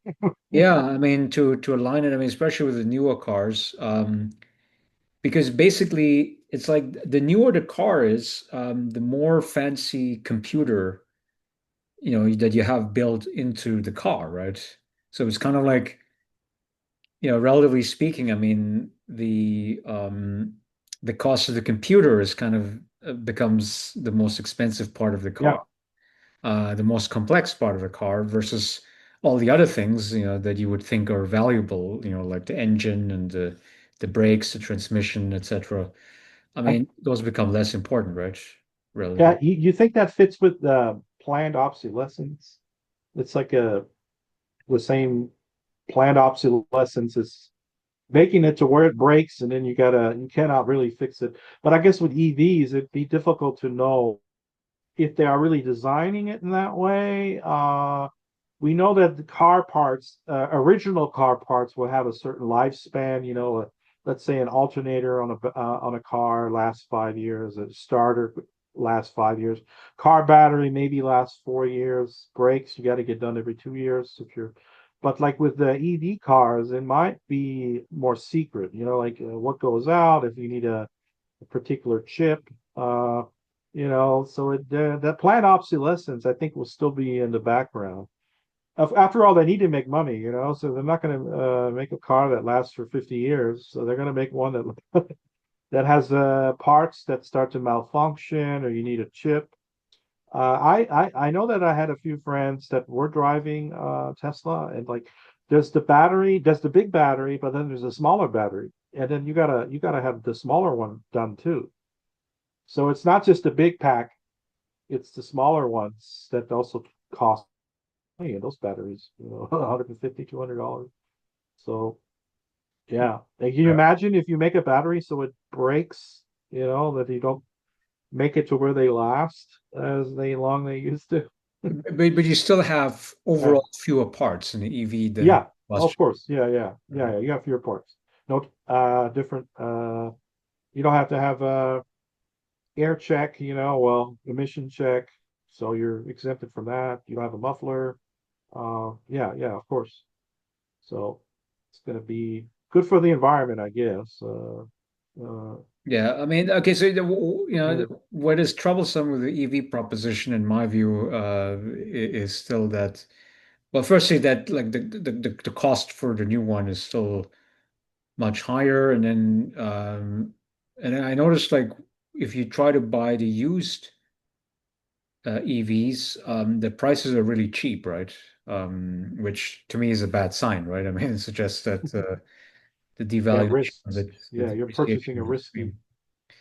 Um, yeah, and then the other thing I don't like is the charging times. I mean, so when my friends were visiting me, driving down from New York, Mhm. and they only had a certain range, right? So which means that to get over here to Baltimore, they had to stop at least once. If it's in Delaware, I think. Mhm. For a charging station is about half an hour. I mean, Okay. uh, Fill to up to full, a half hour. Yeah, well, something half like hour that. to just get enough of the charge, I suppose. Okay. And then on the way back, they did the same thing. Um, versus, I mean, like with a gas car, okay, I would be filling up and it would take, 2 minutes, whatever, right? Mhm. And then you can, Longer range. Yeah. yeah, yeah, yeah. Um, Yeah. I don't know. So those are like the practical things that have to be resolved. I mean, I saw like, the Chinese EVs where, they're making like very long battery lives and very long ranges. So maybe, the value proposition of an EV is going to be, massively improved. Yeah. In Where our lifetime, definitely. Yeah, where in China, I mean, I saw like some videos where you could basically, so you like, let's say your battery is empty, so you can drive to I guess these, electric charging stations, and you can switch out you can swap the battery. So it's not just like Mhm. recharging, swap the battery, Wow. Makes, right? yeah, So right then and there. So that means that, you're not spending any extra time like waiting for the charge to happen, right? that's smart. Yeah. Um, that's an interesting model, right? And Well, well, in the U.S., there's a slate truck that's coming out. It's supposed to be from California. That's a $20,000 basic car, truck, EV truck. Supposed to be the cheaper version to the Cybertruck, you know. But the range is going to be a lot less. But they're taking orders. I think they're gonna. You can look it up if you have a chance. Slate truck. It's being supported by Jeff Bezos, Amazon. Look it up if you have time. yeah, I don't know. I don't know. But I always look at the EV models. I haven't yet purchased one, but maybe in the future we'll see. Yeah, yeah. But yeah, good topic. yeah. I mean, EV. yeah. Well, I think, like the Mhm. EV is the way of the future. I I mean, I still have, a criticism because we're talking about quality of life and EV. My impression is that with the EV is still overwhelmingly, a gentrified upper, you gotta be a certain kind of class, with exception to the used EV cars. But most of the cars that are EV, they're yeah, it's just working class people. I don't think could afford it yet. Uh, Middle class, yeah, upper class, definitely. So I see it as still being very gentrified. It's sort of like we got gentrification, we got gentrification when it comes to cars and being so expensive. And on a positive note, Toyota and Honda, they have these hybrid cars, that are like still using both engines, which seems to be, possibility. yeah, I saw Toyota. Yeah, I know Toyota. I mean, they focus on like, hybrid vehicles, and Yeah, they want to get as much as they can out of the combustion engine, because that's what they had specialized in. And let's see where they can convince the regulators to let them get away with just doing the hybrid cars. yeah, Um, yeah, but I mean, but then there's this bigger issue of like, should we have a, car focused, culture in the first yeah. place? Because it Or was, public transport. Yeah, yeah, I yeah, mean, it was part of the quality of life argument where essentially, you want to have a public transit friendly city, um, with, but I mean, but not just the public transit. I mean, there's a whole thing about like enough population density, right? Like, 6-story apartment buildings, first floor as for retail shops, restaurants and cafes and so forth. Pedestrian zones on most of the downtown streets. Um, And then of course, bicycle paths, and then of course one lane for, I don't know, public buses or trolleys, right?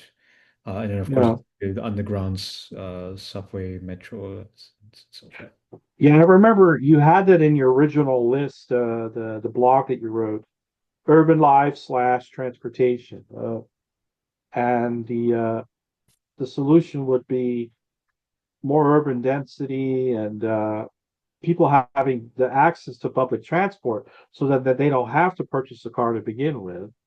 And if we just are focused on individual mode of transportation, that would be catastrophic for the environment, especially when I think of like this long distances in which people are using vehicles to go from their homes to work, and we get all these problems because the way our cities are built in the mentality of 100 years ago, carbon-based economy. So if we're gonna, yeah, like I totally go with you on that. I mean, if we don't have a mentality shift, uh, so we don't have more urban density, we're not going to go anywhere in the 21st century, right? At least we're gonna burn up Earth, because of the type of energy we'll need to, you know, Yeah, and in terms to of the hierarchy of needs, I yeah, suppose, I would say yeah, urban density comes first. yeah, Meaning that, like, you cannot build public transit lines, unless they're profitable to run. So yeah, like a lot of cities that face issues with, like, infrequent bus connections, is because the density is just too low, right? I mean, mhm, you don't have a lot of people that are taking these buses. yeah, And then oftentimes the other issue that we've observed is that, is this stigmatization of public transit lines. I mean, I noticed this in yeah. Baltimore, I noticed in Philadelphia.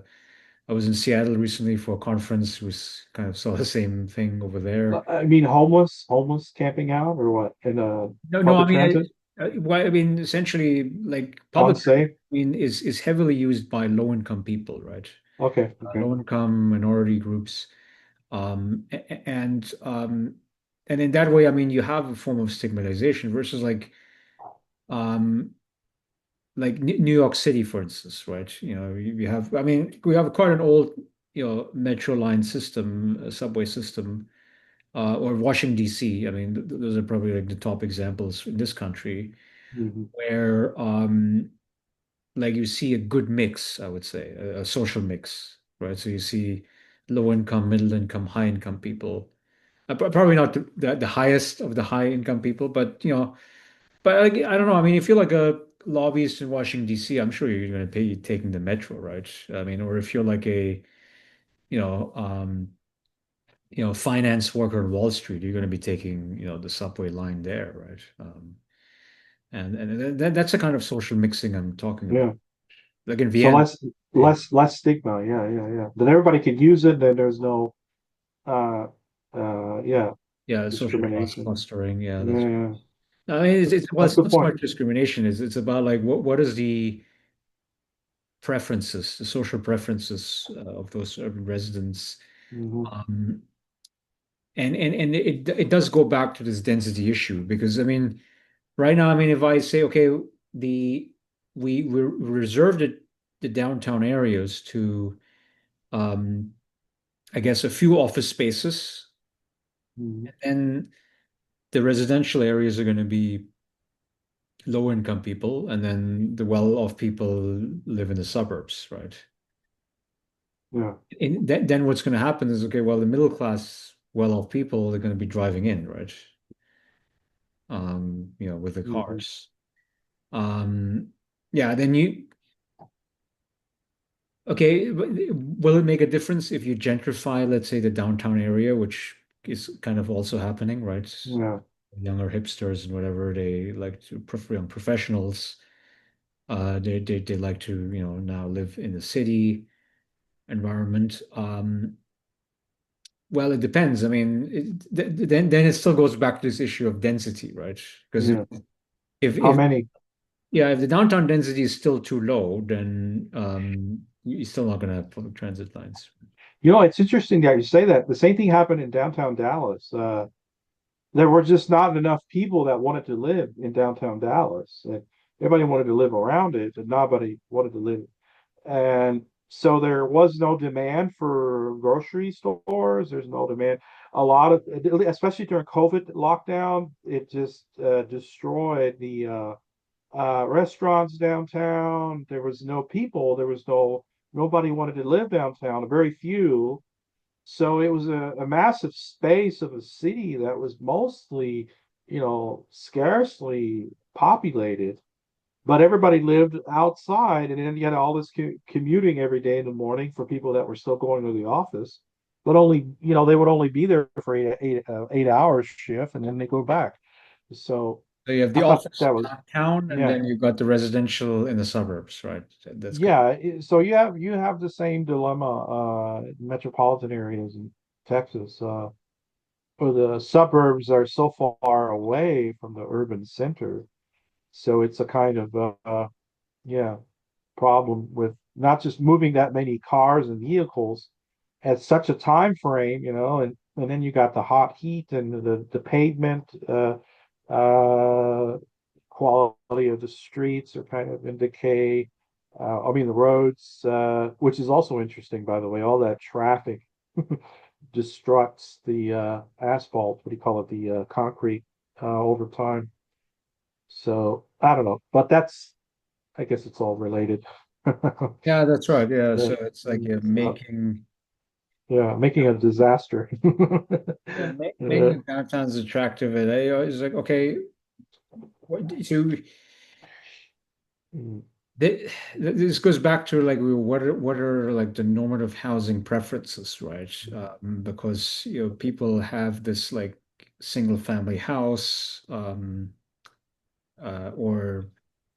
like townhomes. I mean that's kind of the normative focus, where there's at least like some green space, like some garden that you have that you have in your own, I guess, backyard.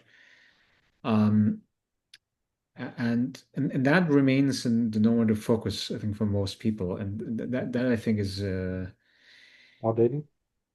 yeah. Well, I Uh, mean, so if that is a preference, well, then yeah, then you cannot build lively downtowns. You cannot build public transit lines and all these things. I mean, you just cannot desire those things. I mean, you just have to assume that, well, okay, then suburban life is the way to go. Um, the carbon footprint is going to be larger by definition, right? well, you think that that's the blueprint also of the American dream? It's kind of this has to be a suburb house, and it has to be away and in this utopia of distance, and you're away from everything. I don't know. I get the impression that a lot of suburbs ultimately also then have the problem again because people are only living there and then they commute back and forth. So it's a lot of waste of energy, a waste of I don't know energy to get back and forth. The people are commuting these distances. Can you imagine how much waste energy occurs? So I don't know. Just throwing that out there. I guess I'm more of an environmentalist now. I sound like an environmentalist, concerned about the ecological footprint. Well, we Yeah, have to be. I mean, yeah, I think the major worry that we are facing right now is that climate change. yeah, climate change. I mean, we're facing like another record summer. I mean, like okay, it's like temperatures going up, and it kind of feels normal at this point to have like entire weeks where it's like 95, 100, degrees Yeah, in the shade, and you're just like, okay, where is the like breaking point for society effectively? I mean, like I mean, yeah. you're, Well, you're it you frying know the lines, right? I mean, you it, can't. you know the hot spots. I heard that in Pakistan and maybe in maybe was it also Saudi Arabia already? I mean, they've already reached records this week. I mean, and maybe it was Turkey too, Turkey, but they had record temperatures, significant temperature records broken. I was like, wow. Uh, so, so it also impacts the global south significantly. You Yeah, because know, you already and have like then you have deaths, and then you've got people dying, and heat strokes, and all sorts of problems. Not adequate, cooling systems, and I don't know how they do it. You know, yeah, I mean, and aside from like the immediate impact of the heat, I mean, you have to think about like the stability of the food system, the agricultural system, right? yeah. Because I mean, you can say, well, we're going to build more like resilient, heat, like insulation in buildings and windows, and we're going to build more ACs and whatever, uh, and move life in the interior, right? Less time outdoors, blah blah blah. I mean, maybe those are adjustments that people can make, but I wonder with regard to the food system, like what kind of adaptation is possible, That's a good point. because of the heat. I mean, because we do, I mean, the population is still growing overall. I mean, I think we're supposed to max out by, maybe middle of this century. Uh, Uh, and then later on, then it will be easier to feed the population because, there'll be fewer people. Um, but for now, I mean, there's actually we do still need to put more food into circulation, right? And yeah. Now, I mean, so the positive news so far is that we have produced a lot of efficiency gains, which means that we can produce a lot more crops in less space. It's Um, genetically modified crops too, you know? Yeah. so in that Mm, sense, you know, we, That was a good thing or a bad thing? Yes. Go well, I ahead. mean, is the idea that we are going to suffer from cancer and various kinds of diseases because we're eating all of these GMO crop foods, right? I think one thing I noticed is that, and this is what another American friend pointed out to me. I mean, like he goes on vacation in European countries. You eat your pizza and pasta and whatever very carb heavy foods that is supposed to make you fat. And it doesn't happen as much, right? Um, because I mean, the idea is that like, you go to these European countries because of their food regulations, they're still using, ancient wheat, right? Meaning the wheat that's not been GMO-fied. Yeah. Um, No, no preservatives? So like organic or what? yeah, Mostly I guess organic? it means organic, right? Ancient wheat, I guess. Yeah, yeah. Organic. Wow. And yeah, so you're gonna feel less bloated. Like over here, I mean, okay, so you eat any kind of pizza, any kind of bread, and it's like, why am I feeling so bloated, right? You know, um, Mhm. that was one of the things that I encountered quite, severely, where, once I, switched to, the low carb, ketogenic diet, and basically, I mean, the bloating issue disappeared almost completely. I mean, Wow. um, So no pasta. yeah. So pasta, I mean, yeah, any kind of wheat product, I'm very careful of nowadays. I mean, last week I was at a conference in Seattle, and they were serving us these lemon tarts for the dessert, right? Um, Yeah. and the first day I was eating the whole lemon tart, and then I felt bloated for 3 or 4 hours. The next day, they served it again, another form of lemon tart. This time I was only eating the toppings, so only the cream, right, and the berries. And I didn't eat the tart, and then I didn't have any issues with digestion after that. So yeah, I don't know. There must be something they're In putting it. into the wheat, right? There's Yeah. something. there. That, Yeah. And that you get bloating from it, I guess that's what you're saying. Huh? yes, yes. Okay, yeah. Yeah, it's our food supply. Yeah, it's uh well, Uh, we back would say risk society, in oh, the risk food we're eating.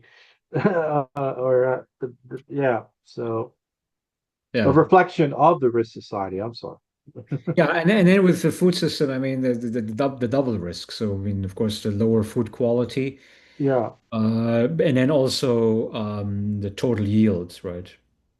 I guess the appropriate word is manufactured risk of certain foods that people are consuming. I was surprised. I'm kind of borderline diabetic, and I mean, there's zero this, diet Coke this, but the trade-off is that you get these sugar substitutes, which are aspartame, and that are also unhealthy. So it's like you're not supposed to be drinking any sugar. Like those corn syrup base sugar. Uh, so yeah, it's horrible when you have limited options and you can't, you're not supposed to drink any sugar drinks. It was good when I was in my 20s, we didn't really care about the sugar. But now when I get older, I'm like, I have to really worry. But then it's supposed to be just to drink water, right? See, that's what every doctor says, but you still have the urge to drink what you think is Diet Coke, but actually it's or Diet Pepsi or whatever you're drinking. But the Diet Coke is bad for you as well, right? Yeah, It's- aspartame, right? yeah, Yeah. it's bad for you. So so we're back to manufactured risk. Yeah, so I mean, essentially, I mean, so what, any like not just advice for you, but for anybody Yeah, who's yeah, facing diabetes issues who's listening here, it's that you have to be able, so you have to stick to a diet that will keep your blood sugar stable, um, and and also it has to be nutrient dense as well, right? yeah, Because if you because your body is always looking for nutrients. And if you're not feeding nutrient-dense foods, then the hunger signals will keep coming back. And then you'll yeah, be eating snacks that will, again, spike your blood sugar yeah. and Vicious cycle. sure, that's right. Yeah. So, so two criteria again, so stable blood sugar and high nutrient density, which is to be found in all of the animal foods. Okay. So, especially fatty cuts of meat, not the lean ones. Get the fatty cuts of meat. You can get the fish as well, the salmon and the Neighborbush. cod. Yeah, liverwurst is very good. Eat the steaks, right? So Uh, eat like ribeyes and if you want the cheaper version of the meat, actually ground beef is great. Ground beef, ground lamb, ground pork. Um, uh, because with a ground meat, well, it's easier to digest because they yeah, ground it up, and also they mix sometimes like organ meats as well, right? And some of the cartilage pieces of meat, which yeah, I think you want. I mean, there might be some extra nutrients that you find there. Um, and then eggs, right? yeah. Which The, are all getting expensive, by the way. Have you heard about the beef prices going up? There's some kind of a disease or spreading. It's killing off some of the cattle. Uh, and I have noticed the beef prices. I don't know here in Texas, it's gone up. I don't know how much the beef has gone up where you're at, but it's gone up $1 more. Uh, so so beef might be uh yeah, I might have to go with fish, I guess, instead if I can get the catfish. yeah, yeah. Well, I mean, fish, and then you can put some Yeah. butter. Uh, will fish sticks qualify? No. Yeah, fish sticks is a bad idea because Oh, you have the breading that surrounds it, yeah. and then the breading eventually, I mean, it will spike your blood sugar. Yeah, So you yeah. just want to have just a pure fish. You fry it in lard, tallow, or Not ghee. vegetable oil, no? No seed oil. Don't do the seed oils. Don't do the seed oils. Huh? See, the I'm seed just oils kidding. they will open the inflammation pathway. Yeah. Because see, the problem is that like if you heat it up, right? So if you heat up these polyunsaturated fatty acids, Yeah. um, you're going to have the oxidation, and then the oxidation when it enters your body, I mean, it's going to release those free radicals, and then you're going to face it in some form through inflammation over the long term. So so don't do the seed oils, um, but if you get like a fruit oil, like coconut oil, I would say among the fruit oils would be the best one to cook in. Yeah, Um, I heard it's the best for fish, fry fish. Is that uh, true? yeah, Yeah. because coconut oil has the highest share of the saturated fat, which I don't know for some reason. I mean, some like diet propagandist was telling us that saturated fat is bad, but actually, as a cooking oil and as a general source of energy, it's the best one because what does saturated mean? I mean, it means that it is saturated with hydrogen molecules that are connected with the carbon molecules at the center. Hmm. So it doesn't matter how much heat you apply on these saturated fatty acid chains, it will not break apart. Hmm. Because the chain of the hydrogen molecules is kind of protecting, the carbon on the inside. So actually, the highest saturated fat content is what you want to be cooking with. Uh, Noted. I'll be writing that down. Yep. yeah, so Thank you. coconut oil would be very good for the cooking. And then, of course, and all the animal fats would be very good for the cooking.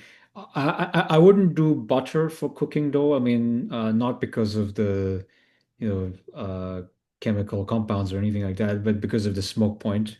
Yeah. For butter, you have a 350 Fahrenheit smoke point, which is fairly low. You want to go with at least 400. I think the tallow is about 400, and the ghee, which is a clarified butter, where you basically melt, I think it was milk solids or something. Uh, Mhm. for ghee, you have like 450 Fahrenheit, which is very good cooking oil, actually. Butter is very good for finishing. Like let's say you take the steak, Fish. or you take the Yeah. steak or Salmon. Yeah. whatever salmon, you take it out, and then while it's still warm, then you put like the stick of butter on top, melt it over the meat. Then that's generally, I'd say, the best form. Or oftentimes, I mean, if I do fried eggs, I would also use butter because I know that it cooks very quickly, and Oh, um, looks like you're a chef. Good. yeah, I mean, We all have to be chefs nowadays. yeah, well, yeah, it's. I mean, you'd spend probably 70 to $100 a week for food in the grocery store. If you go to a restaurant, yeah, it's like 25 would be the minimum. Probably like $30 is kind of standard nowadays for a single meal. Yeah. You'll be eating, two meals a day at least. So let's say $60 times seven. So 6 times 7. It would be quite expensive, I would say. Yeah. Yeah. Oh, that's getting expensive. Yeah. Yeah, yeah. So Which is another quality of life measure is the affordability of food question. Uh, and the quality of food, I guess. that's Uh, right. That's right. Yeah. yeah. So and yeah, but and that's the thing. I mean, if you want to keep your sugar level stable, and you want to go for high nutrient density, and so um yeah, and then it will be very easy for you to lose weight. I mean, animal Yeah. diet will help you lose weight a lot. Yeah. Uh, Yeah. but Definitely. you cannot go into the temptations. Like if you see, I mean, so I go out with my friends, and then oftentimes they like to go for the baked goods. They like to go for the cookies and uh, Yeah. for the donuts. stuff like that. And it's like, no, don't go for that temptation. You always want to go, you always want to go for the fat. So the fat temptation, I mean, like if you take like this Mexican, like the chicharrones, right? Mhm. You kind of like fried pork skin or something. That's an indulgence that I think is quite positive. So if you have craving for fat, then I think it's very good. What about the Costco beef hot dog for $1.50? No, 100% USDA beef hot dog. Well, hot dog, No, it's do they put it around the bread? They wrap it well, you can eat it just with you don't have to have the bread. You can just eat it like that. Then I think it's just the beef, you know? just the beef. Yeah, I mean Yeah. that's good. That's very good. Yeah. Mm, yeah. Um, yeah, that's why I mean it was like also for the breakfast foods, people always have been propagandized that like, oh, they should be eating Oatmeal. oatmeal, that they should with the fruits, and then they drink the orange juice, right? And then they might have some muffins, right? They have some, bread with, jam and Nutella and things like that. And it's like, no, no, no, that's not, Hmm. that's gonna make you go through this blood sugar roller coaster. Um, so, bacon and eggs. I Are mean, actually good. Yeah. Yeah. that Steak, in Texas they eat steak with breakfast sometimes. steak and eggs for breakfast. Yeah, it's good. Yeah. That is a perfect breakfast. And Um, in Austria, and I think it's done in Bavaria too, they drink a beer at breakfast. It's like a custom. I don't know if it's in Austria, but I know in Bavaria, it's like up to a certain time they will drink it with the I think the Weisswurst. I think the Weisswurst you sometimes eat in the mornings too. So it's not necessarily something you just eat to lunch. They eat it in the breakfast time. So yeah, I mean, I, and they would, but you wouldn't just drink the beer by itself. yeah, I mean, yeah. You have that to would be eat something terrible. with it. Yeah, yeah. They eat. Uh, and then at the dinner time they have the plates where they have the bread and the cold cuts and the uh, the German rye bread. I guess you can say the Bavarian or farmer's bread. I don't know what you call it in Austria. Bauernbrot. uh, Yeah, yeah. Well, I mean, actually, so there is this German YouTube channel that I mhm, sometimes listen to. It was called Carnitaria. It's mhm. run by a woman named Andrea Simonite, and she's one of those, carnivore diet influencers in the German language. And yeah, I mean, so it is the case that I think in the Austrian diet, I think they do make it very carb heavy, but I think most food cultures have that. They prioritize like bread in particular, pumpernickel bread or something like that. Oh yeah, good stuff. Yeah, and I would say that ideally, I mean, you should prioritize more the protein side of things, Of of which course, yeah, they're very good at as well. I mean, when I go to Aldi's, I mean, I love these like, the beer wurst and whatever, right? The kind of yeah, I call it sausages from Bavaria. I mean, like the Nuremberg sausage, right? yeah. They have a good European selection. Yeah, yeah, that's true. Yeah, I mean, th th those are good, right? I mean, because basically you just have, you know, the meat, the ground up meat that's like stuffed into like meat intestines, and you add a few spices into it, right? And so that's perfectly benign. It will fill you up and it will keep your blood sugar very stable, and then Yeah, and then you and then you like and then your blood sugar will be very stable, and then you can bring your diabetes into remission. One of the messages that I absolutely dislike is like people are being told that diabetes, high blood pressure, overweight are like progressive conditions that are getting worse and worse, and all you can do is take drugs to control the symptoms, but you cannot cure it. And I think that's just crazy, right? Because it's not true, right? You can bring it under control, but you have to, yeah, it is true. You have to be very disciplined, right? Um, Oh yeah, yeah, yeah. so you have to, That's what yeah, I think a lot of diabetics have that problem, stay disciplined. The urge to just have a cake or something or ice cream. yeah, yeah. So that you have to control that, and there's a way to control it. Basically, you have to change your taste bud from from sugar to fat. So it's like, again, the chicharrones example, the bacon example, right? Um, you know, the the steak with butter example, right? Oh yeah, Just like just like retrain the palate, and then what's the reward for it? Well, the reward for it is number one, I mean, you feel energetic throughout the day. It's easy to fall asleep at night. You can subsist on 1 to 2 meals per day, which means that, I mean, I do 2 meals a day, mhm. which means that, I don't have to, deal with food cravings. Um, That's good. Two um, meals a day, really. that's right. Yeah. Wow, that's impressive. Yeah. And then there's people, I mean, they go for down to 1 meal a day. That's possible too. I mean, but then you have to have like one giant meal, right? You know, and, um, I and don't think I'm ready for that yet. yeah, okay, like okay, if let's say, I mean, if you so you like, do you do snacking and stuff in between?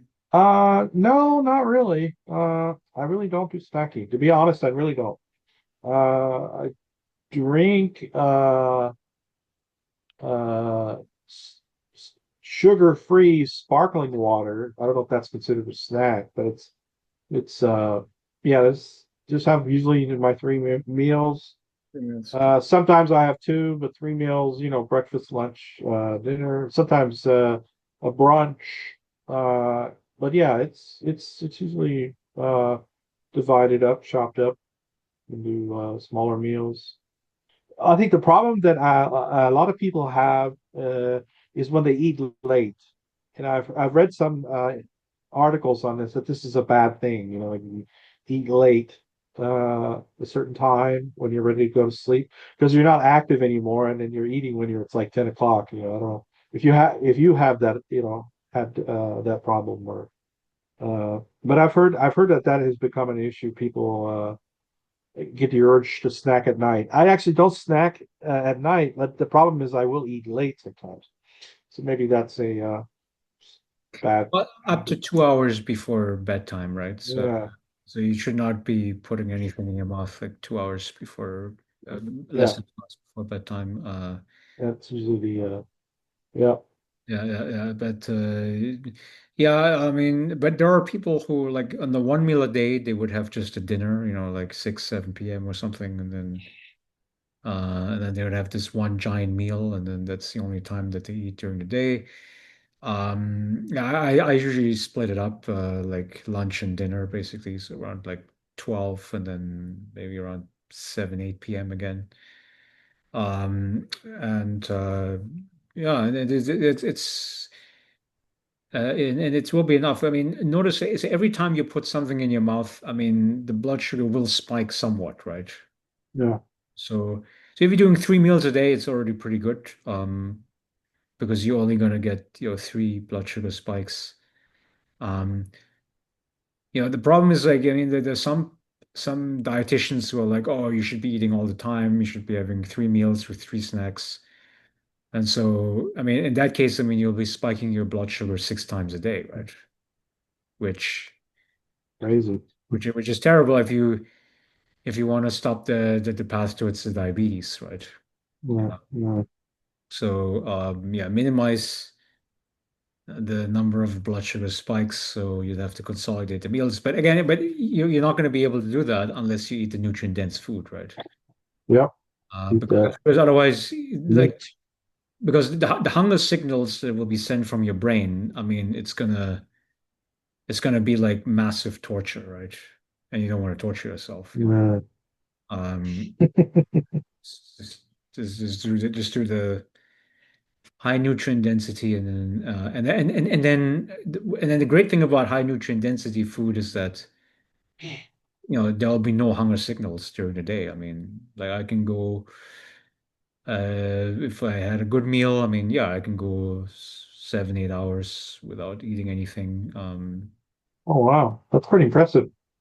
Yeah, that's Hmm. right. So it's really yeah, but yeah, but just like eating the right foods. I think that's the key, right? Nutrient density and Balance, yeah, balance. well, not well, I wouldn't say balance necessarily. Hmm. Hmm. I would say that you want to go unbalanced for a certain period of time. What I mean by unbalanced, again, the three food groups, right? Nutrients. You have protein, you have fat, and then you have carbohydrate. Hmm. And the balanced diet people will tell you that you should get 50% carbohydrates, you should get uh, 25% uh, no 30% fat and then 20% protein, right? That's a so-called balanced diet approach, okay? Hmm. If you are going into diabetes territory with your blood sugar being out of control, you don't want to eat a balanced diet. Well, You cut don't. out all the carbs, huh? That's right. So ideally, you want to go to the ketogenic state, which is 70% fat, 25% protein, and 5% carbs. Okay, Hmm. so now how do you get to that ratio? Eat a whole chicken and a little slice of bread. Well, the slice of Well, bread rotisserie will chicken. slice of bread will be too much still. Oh, half a slice of bread. No, no, no. So what you try to do is low carb vegetables. So let's say if you do zucchini or celery, or you want to do, um, you know, um, spinach or something, butternut squash, right? So try to do low carb vegetables that will get you to that 5%. Um, and then the thing is, okay, well, you take a piece of steak and you analyze it, or well, with chicken it's going to be tougher because chicken is more on the protein side and then less on the fat side. So to get enough of the fat from the chicken, you'd have to eat quite a lot of the chicken, or you put What some, about the skin? The skin of the yeah, chicken. you eat the chicken with the skin on, and Yeah. you put some butter on top, maybe melt some Mm. butter on top, then you might get to the right balance of the protein and the fat. Um, the basically more of the fat than of the protein. If you eat red meat, which the mainstream dietists tell us is bad, apparently. Actually, if you eat the red meat, then you get the perfect balance, right? Because I think it's like because a piece of steak, I think, or a piece of ground beef is like has that ratio. It's about 70% fat and 30% protein. Mm. So it has that perfect ratio that will keep you full for a long time without increasing your blood sugar. And yeah, so that Yep. I'll uh, keep that in mind. Yep. yeah, well, I mean, Good. it's more important for you. I mean, especially as you get higher in the age, Oh yeah. and I mean, Quality of life, right? Longevity. are you prescribed to a lot of medication? I mean, No, actually, no, no, no, no. I'm good. yeah, if you want to prevent the prescription pad, then again, it's like Yeah, yeah. So diet. yeah, that's Mhm. right. The diet is Fat. a big thing. And some people will say, well, what about doing exercise? Exercise is good and whatever, and it will take. So let's say if you were eating the carbs, right? That then turns into glucose in your body. And it's true that if you exercise, like if you lift weights, if you go running, that your muscles will be greedy for the glucose, right? Mhm. And then it will be sucking up the glucose that you were consuming, right? And it will be Mhm. burning it off instead. Bicycle riding, yeah. Yeah, instead of depositing it into your like visceral fat, right, which is the fat on the inside of your body cavity. Now, the issue, however, is that like let's say if you are low energy at present, or Mhm. if you have lots of excess weight, right? Where it's like I do a little bit of exercise. I mean, this is what my brother talks about all the time, right? I mean, you do a little bit of exercise, your knees hurt, your hips hurt because there's already is so much weight that's attached to your body. So therefore, like if you have weight related joint issues and you're like, well, I cannot do any exercise or any like heavy exercise. Um, okay, don't do the exercise, basically. Um, for now, right? I mean, of course, later on you want to do it because, Mhm. uh, Bicycle riding. yeah, I mean, Yeah. there are a lot of studies that were showing that people that at high age, like let's say 60, 70 plus, that have low musculature, because, you have sarcopenia. I mean, sarcopenia is a natural process, right? You peak with your muscles around age 30, and then every year after that, you're going to lose more and more of the muscle mass. Mhm. So sarcopenia is a natural aging process. Um, but the people that are most likely to get injured at high age are the ones who had the most severe form of sarcopenia, which also means that they were not maintaining the muscles while they were young and middle-aged, right? Mhm. So you want to avoid that by basically, doing your push-ups and jumping jacks and all these things, right? Um, okay, so the Yeah. way how this was explained to me is that diet and exercise is like Batman and Robin, right? So Yeah. Good metaphor. yeah, so Batman is the diet and Robin is the exercise. Mm.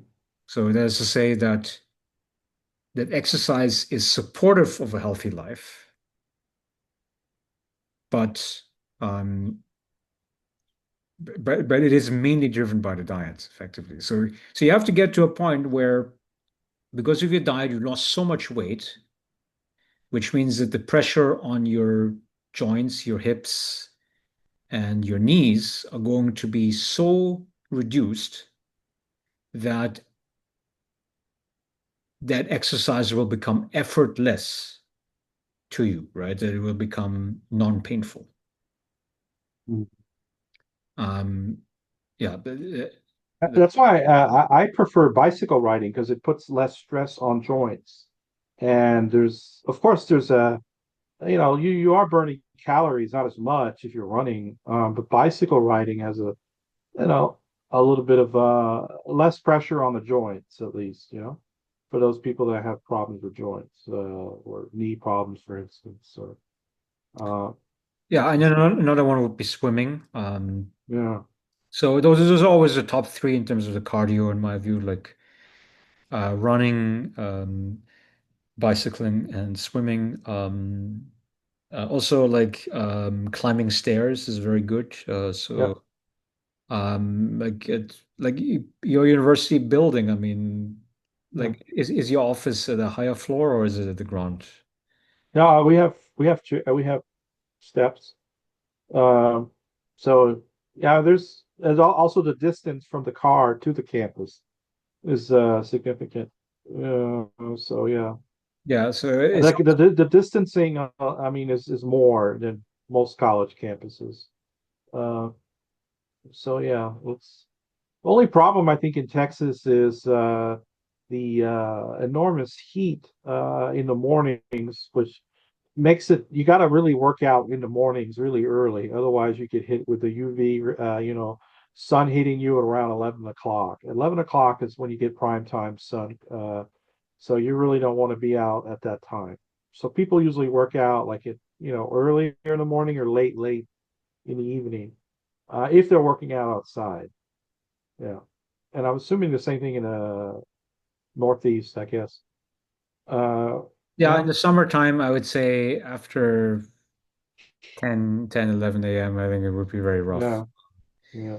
And then I mean I do play, soccer with the guys and then we usually I mean normally we start at like 5 p.m. but then nowadays they say 6 p.m. and then but if you say 6 p.m. then oftentimes I mean people show up always at least half an hour later, so it's probably it starts like 6:30 realistically. Yeah. And yeah, but even then, I mean, like I was playing like 2 days ago, we played at 6:30, 7:30, and then but the sun was still burning. I mean, Oh yeah. it was burning like crazy. I mean, Even where you're at, huh? Well, very humidity too. Yeah. Lots yeah, of there was humidity. also the humidity was an issue too. Yeah, for sure. The dew point is like 75 degrees right now, I think. So, Mm. um, and when I was in Seattle last week, I mean, it's actually one of the nice. I mean, if like assuming like if there's no bad Rain or something. rain weather, yeah. Is it 75 or like 80 in Seattle? It was very pleasant. I mean, it was like yeah, it was like 70 during 70, 75. Oh wow. And then in the mornings, I mean, you go down to like 50, right? 50, 55. Oh wow. So actually, I That's mean, that's paradise. yeah, so I mean, I'd be walking with like a spring jacket or something, right, in the morning. Um, and in the afternoon, you can go, without jacket or, or even if you wear jacket, I mean, it's not going to be super hot after that.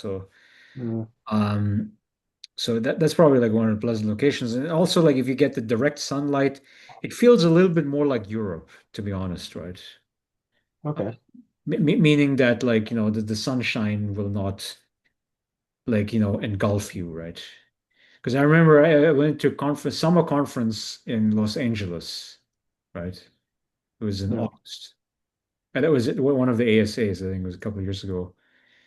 And it was really rough because in the forecast it was saying 85 degrees, which was like, okay, 85, I mean, sunny, I mean, I can handle that. I mean, because Baltimore and, Philly and whatever. But but it wasn't just a temperature that was like extreme, right? I mean, it's the fact that the sun, burns much hotter, right? Yeah. In a city. Yeah, it's a city, but also you're further down south. So the closer you are to the equator, I think, the more. Okay. Oh, you said Austin. You were in Austin. No, I was in LA, Los Angeles, Los Angeles. Oh, LA. Okay. LA. Okay. Yeah, yeah. So Los Angeles is down further south. That's the sun was quite rough. In Seattle, it was pleasant. It felt a little bit like Europe, huh? Europe. Yeah, yeah, that's right. Yeah. Though, I mean, in Europe, when I was like a few summers ago, I mean, they did have really hot summer in Central Europe, and and then it's very rough over there in No. Europe because they don't have air conditioning. I mean, the only places that had it are like a few office buildings, and then the public transit, like the buses and the subway systems, the trolleys, they had AC. Um, and it actually sometimes, I mean, you see like news reports where people like, especially older people who are more vulnerable to heat, they would ride the public transit line, during the day. so they can Mm. sit in AC, Yeah, it's like that in Dallas too. Yeah, it's too hot. So and the yeah, public transit line is basically like a shelter almost, right? yeah, yeah. And yeah, so that then that's I mean, do you guys have like AC cooling centers as well, like during the summertime? That's offered by cities as a remedy for really hot days, but they don't have those all the time. They just do that when it's anticipated heat waves. Um, the city actually opens those up. I think the fire departments also arrange cooling centers, and they also provide bottled water. But yeah, it's if it's anticipated that it's going to be a heat wave, then they for the homeless, but everybody has access to it.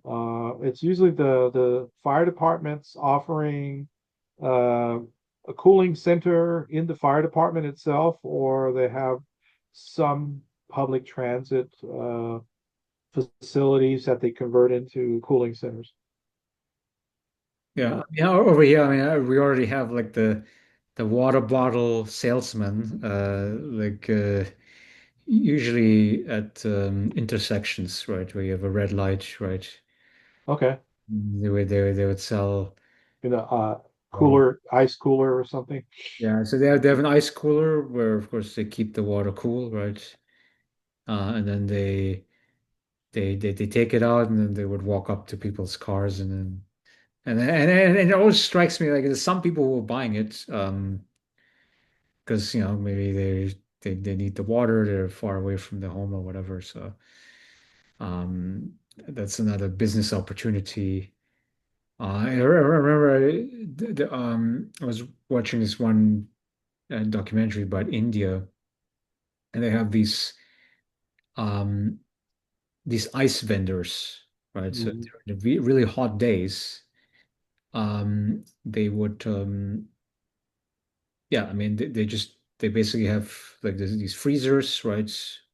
Put like the water inside, and then they would have these blocks of ice, and then they would go to these. Mostly, a lot of the clients would be the food vendors, because the food vendors they have to keep the food chilled. Yeah, Um, yeah. they would purchase the ice from the ice vendor, and then um, one of the food salesmen was like, the ice is melting so fast. What can I do? Hmm. And then ice vendor says, buy more ice. Yeah, And then they were also showing like they have in India, they also have these cooling centers. yeah. But it's not as good as the what you find in the Western countries. So oftentimes these are just like rooms where with thick walls, and then they darken it up, right? So the window shades are all down, and then they just put like a lot of fans Mhm. around the room. Uh, and actually, yeah, it's not really cool, but then the ground is like I guess granite or something. I mean, it's like Yeah. a stone kind of surface. Um, and so the ground actually is the coolest part of that room. So they have these beds where you could lie down, right, when you're maybe like heat struck or whatever. Um, but actually, the coolest region is actually if you lie down on that granite Mm. floor. Uh, and But they I think they have fatalities, right? I mean, where they have heat waves there, right? Usually in India. Am uh, I right about that? Yeah, they yeah, have yeah, yeah, yeah. higher risk of fatalities because of the That's right. Yeah, yeah. degree of and also the air quality, right? Uh, Yeah, the air quality is I wouldn't say is not so good. I mean, I remember, uh, you know, like a decade ago, I think the air quality in the Chinese cities was very bad, like mhm. Beijing and Shanghai and so forth. But then it just changed. So right now, I mean, apparently the air quality in the cities is very good. because they pushed the factories further down west, right? Mhm. So more to its interior. And also they were phasing out many of the coal-fired power plants, which are the ones that uh, Caused a lot of the emissions problem. Yeah. that's right, yeah. Okay. Uh, so the part of progress definitely is possible on that front, at least on the air pollution side of things. Um, you know, but then I mean, okay, then the criticism was still that okay, but the Chinese are still opening up some new coal power plants, ultimately because there's a lot of energy demand effectively, right? I mean, they have to produce Mhm. more electricity. Um, but for instance, I saw that they install way more energy, solar panels than many of the Western countries, right? Um, uh, Surpassing a lot of the Western countries. Yeah. that's right, Still yeah. selling a lot of solar panels too, I And think. they're selling the solar Mm. panels too. Yeah, Yeah, yeah. the Mm. Chinese manufacturing strategy. I mean, you have to really call this a strategy because I mean, what they're doing is they outproduce all of the other countries. I mean, their idea is not like, everybody gets a small piece of the pie. I mean, their idea is like, we're going to produce as much as we can. And then once we develop the expertise, yeah, I mean, we're going to sell it to the rest of the world and see how much can be sold. Mm. And then that's where, then countries become protectionist, right? Because they're like, Yeah. okay, if you sell us all of your solar panels and EVs and things like that, then we just cannot compete. Yeah. It's- Yeah. And that's where tariffs and all that come in. Yeah. Yeah. well, Yeah. Yeah. that's right. That's where the tariff logic comes in. I know, yeah, a lot of countries are doing that. And Yeah, I don't know. I mean, I think, like we are a global village. I mean, so we become increasingly interdependent. It's very hard for any country to try to do the deglobalization. Um, Mm. it's, it's Well, like it's because of the international what division of labor, and the global system has developed this way.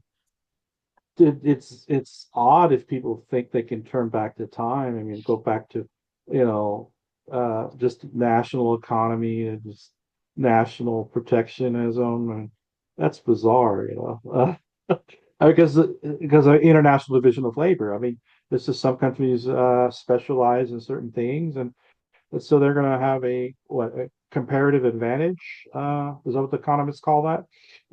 Yeah, I Right? mean, it Yeah. is technically feasible to go back to national economies, Okay. but the amount At of a cost, yeah. yeah, the cost, the pain that comes with it would be enormous. Mhm. So yeah, it's like yeah, I mean, sure, you can try to produce things that are only like you buy things that are only produced by the domestic manufacturers. But I mean, like one thing that we saw with the current tariff war was that the manufacturing sector activity, even in the US itself, has been declining as a result of these tariff wars.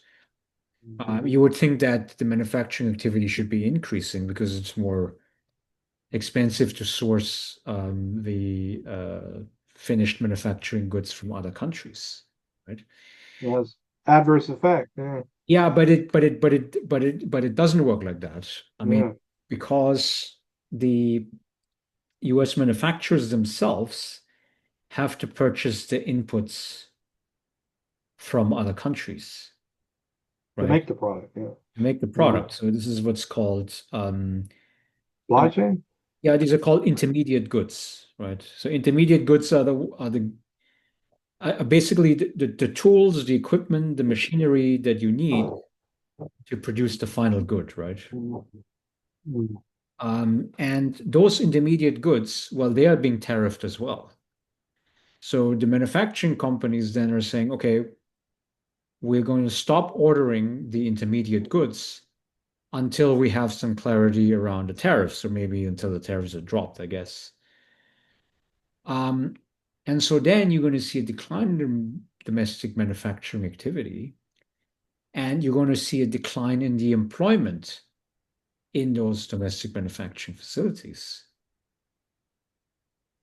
So this whole idea of like we're going to protect the domestic manufacturing, it's not happening. In fact, I mean, we're adding business uncertainty, and so you're seeing actually More less. layoffs, right? That's right, yeah. And Yeah. on top of that, again, going back to our initial discussion with the AI, is that it's like we're starting to hollow out the middle class, even in the service-based industries. Um, that's why I wrote in a book chapter about the legitimacy of colleges, the university system. Our legitimacy comes from this idea that the college graduates have better job opportunities than the high school graduates. But the according to the statistics from the Federal Reserve New York, this is what I shared on my Facebook recently, Mm-hmm. was showing that the recent college, not for all college graduates, but for the recent college graduates, right, 22 to 27 age,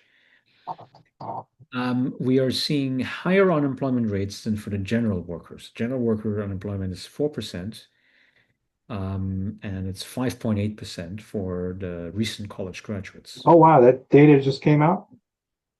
Yeah, Yeah. that's the current data. Oh. That pattern has been holding now for the last 4 years since the pandemic started, that the recent graduate unemployment is much higher. Now, to me, this is a very bad signal. I mean, because the value proposition of the colleges is becoming less evident. Mm. So you're going to have more of the Gen Z and later the Gen Alphas that are saying that I'm not having better job prospects when I go to college.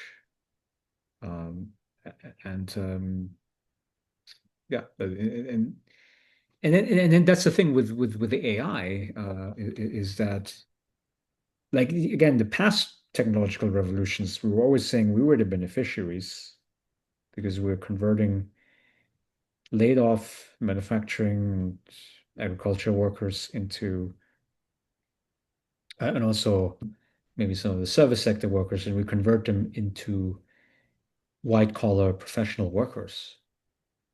Mm. That was our value proposition. We've been doing this Yeah. for many decades.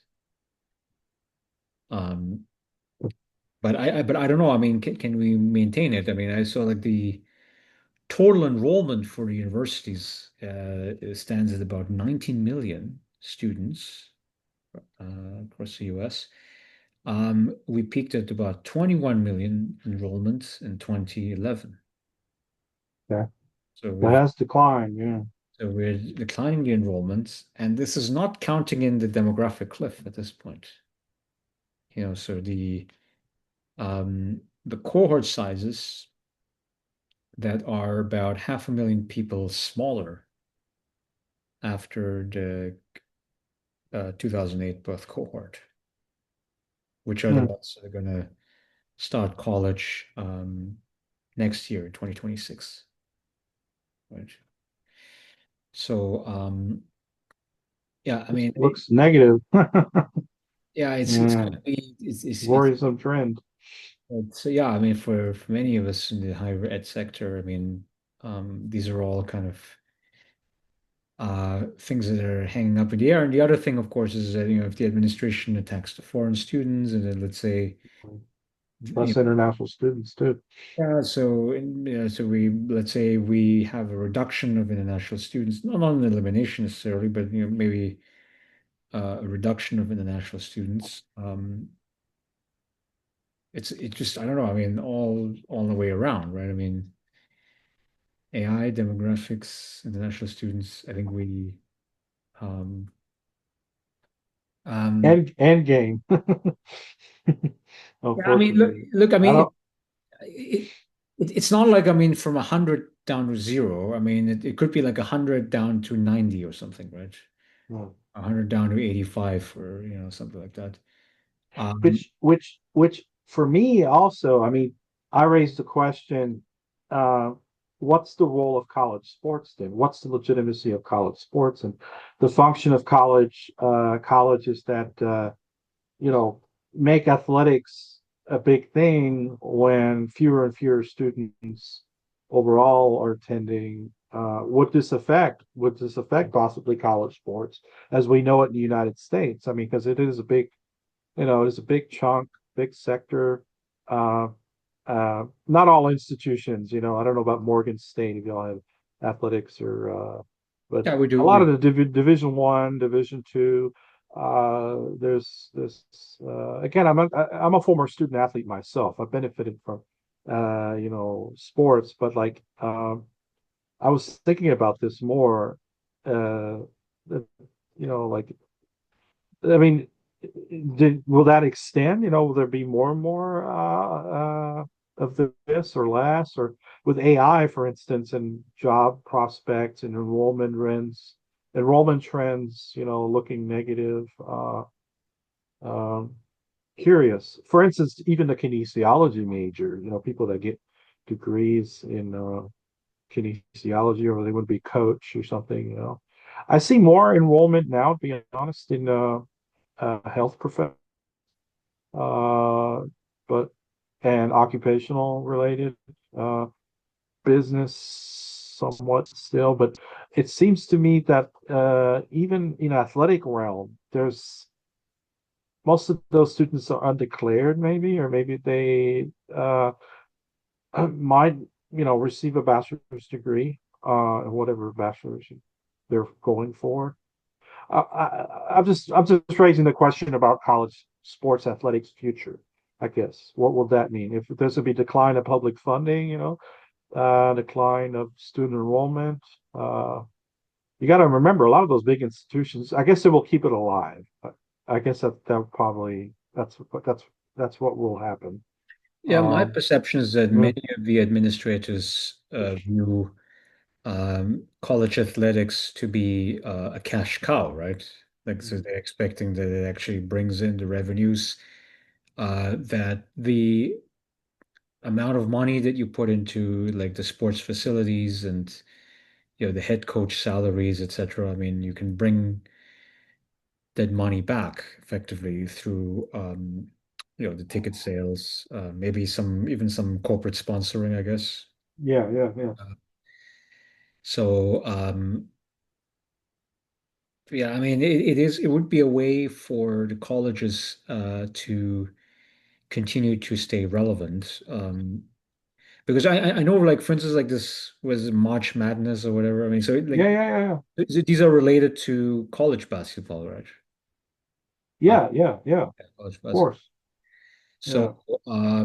so the idea is that so it is it's the general public that watches these sports games on television. Mhm. Um, and so, but I don't know. I mean, like, I'm not a college administrator, so I haven't looked at the books. Yeah, me neither. Like, what, No, what, it is interesting if you think about it. Uh, uh, at least yeah, it might also have negative effects on athletics. Don't get me wrong. I mean, sometimes sports programs get canceled or because it affects the academic programs too much, or there's just not funding.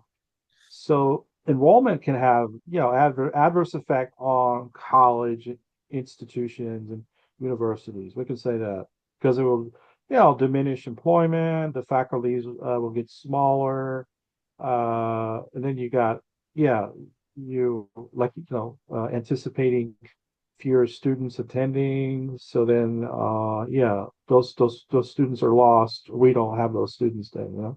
yeah, but if Any I was, college, I mean, if I was an administrator, I mean, I would like. yeah. If somebody told me, okay, your enrollment is going to continue to decline, I mean, then I would actually bank more on the sports side of things.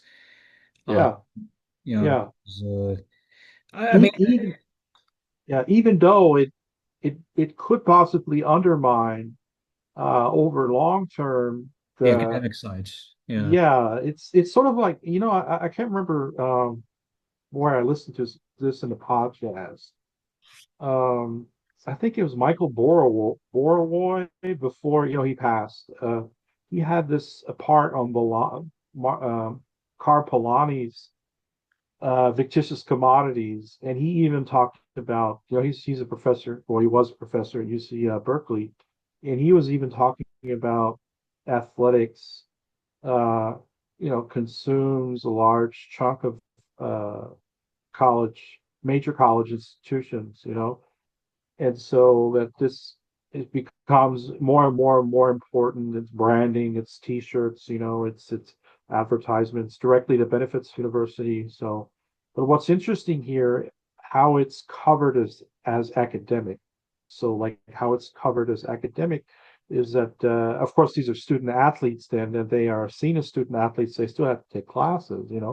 But my criticism is with the professionalization of college sports, and they're treated almost like professional paid athletes, that they may see themselves as already getting a sports career, and uh, and academics will be kind of just secondary importance, I guess.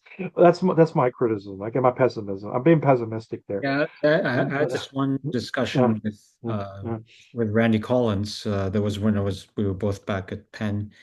uh, And he once told me, I mean, we were talking about like college athletes versus academics, right? This kind of, and then it was about like the focus of colleges towards athletics and against uh, academics. And he said to me that, of course, he would wish most of his students to be academics, right? To be basically like, him and me, right? Or like you and me. But it's just not realistic. I mean, uh, it's just like you ultimately you have to service the people, the kinds of people that you have at your institution. So, yeah, um, I mean, Randy was somebody who like he dropped out of the university system for a while, right? I mean, he wrote his novel on um, yeah. like his rendition of Sherlock Holmes, basically.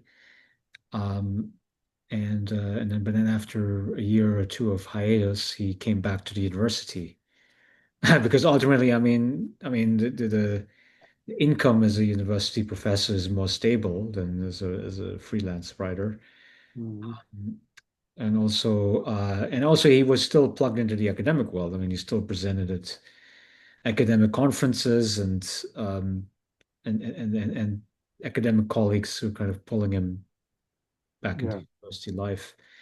Um, So yeah, I mean, even if you're very committed to the academic life, the life of the mind, um, and that was the original purpose of the universities. If you go back to, uh, Politics of vocation, right? Weber, is that uh, where you going?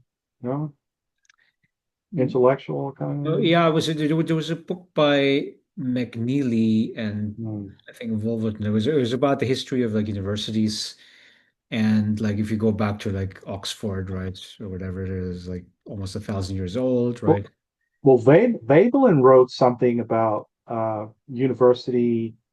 Thorstein Veblen, I think it was, uh, saw it as a conservative institution. I think that's how he characterized early American universities, colleges. Uh, Veblen's approach. You remember, he also wrote Theory of the Leisure Class. Uh, The idea being that the professors are the original leisure class or something like that. I don't know. No, no, no, no. I think he actually wrote one where he connects that the college is a business, but it's not just a business, but it's also very conservative, like in the traditional the way colleges were organized in the United States. They're very very business oriented and very traditional. I'll try to remember the book, but it was fairly interesting. Um, but that's just his approach. I don't know how much, this is uh Yeah, well, look, old. when universities were founded, I mean, Yeah, it was to, uh, I would say, train mostly clerics, yeah, and but then over time, I think it became then independent from the church. The church was the main institution in Europe in the Middle Ages, yeah, and then the humanistic tradition, the secular humanistic tradition, could then later on flourish in the university setting. Um, yeah, and I think a lot of the European universities are still structured in that way. Uh, in the American university system, well, they try to model themselves after the European universities, but I think that there's a much like the American society is much more entrepreneurial, I would say, mhm, meaning that there's this idea of like let's offer something to the market, let's offer something to the public that we can be assured of that they will want to consume that service, right?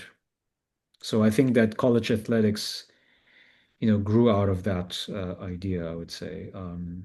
That yeah. you start with the academics, but then you build the athletics on top of it to attract more people. I mean, I once went to a church service in Philadelphia, and it- they were basically doing Christian rock concerts, right? So they were, like maybe it was like 10 minutes. The pastor would give like a sermon, whatever, but I would say probably 70-80% of that service was a Christian rock concert, right? Mm. Like basically you have the band, you have the drums and the guitar and the bass and everything, right? And and of course the lyrics was like, Jesus, Jesus, right? But I mean, what struck me about that experience was that like if you go to a church in Bavaria or in Austria, right? Like if you go to an average church service, right? It's like really conservative, right? Yeah, very. It would just be, you know, um, you would do the Lord's Prayer, you would do, um, of course, the sermon, right? You would have some of the choral songs. Well, it's more traditional Catholic, right? Uh, Yeah, I guess, like even yeah. Protestants, it's very similar. So, yeah, yeah, Um, yeah. I kind of I remember that too when I was growing up. Bavaria is very close to Austria, so yeah, versus over mm, here, it's like very entrepreneurial, right? Where you could it's you could you could make that claim that it has a business view of increasing the amount of people that visit. Tiding is a big thing. Tiding, which directly involves money. So they are kind of an enterprise, a business enterprise. Whereas I think because there are state churches in Austria, aren't they mostly state financed? yeah, that's it. State tax. Yeah. So like in Germany, there's a church tax which allows churches to use that funding to build their buildings and even theology schools. If you go to major public universities in Germany, you have usually theology faculty. They include that. That would be a big no-no in the U.S. with the First Amendment, the separation of church and state. But I think in the South, the different Protestant sects, you will have more like fundamentalistic, traditional, I mean, uh, very conservative, but then you have some that are, let's say, a little bit moderate. So it depends, but but you're right. I mean, if you look at some of the affluent communities here in North Dallas, the churches are very massive. They're like giant, modern, sophisticated churches with all the bells and whistles, uh, which enormous amount of money it takes to run those. And so there's a lot of funding, I mean donations.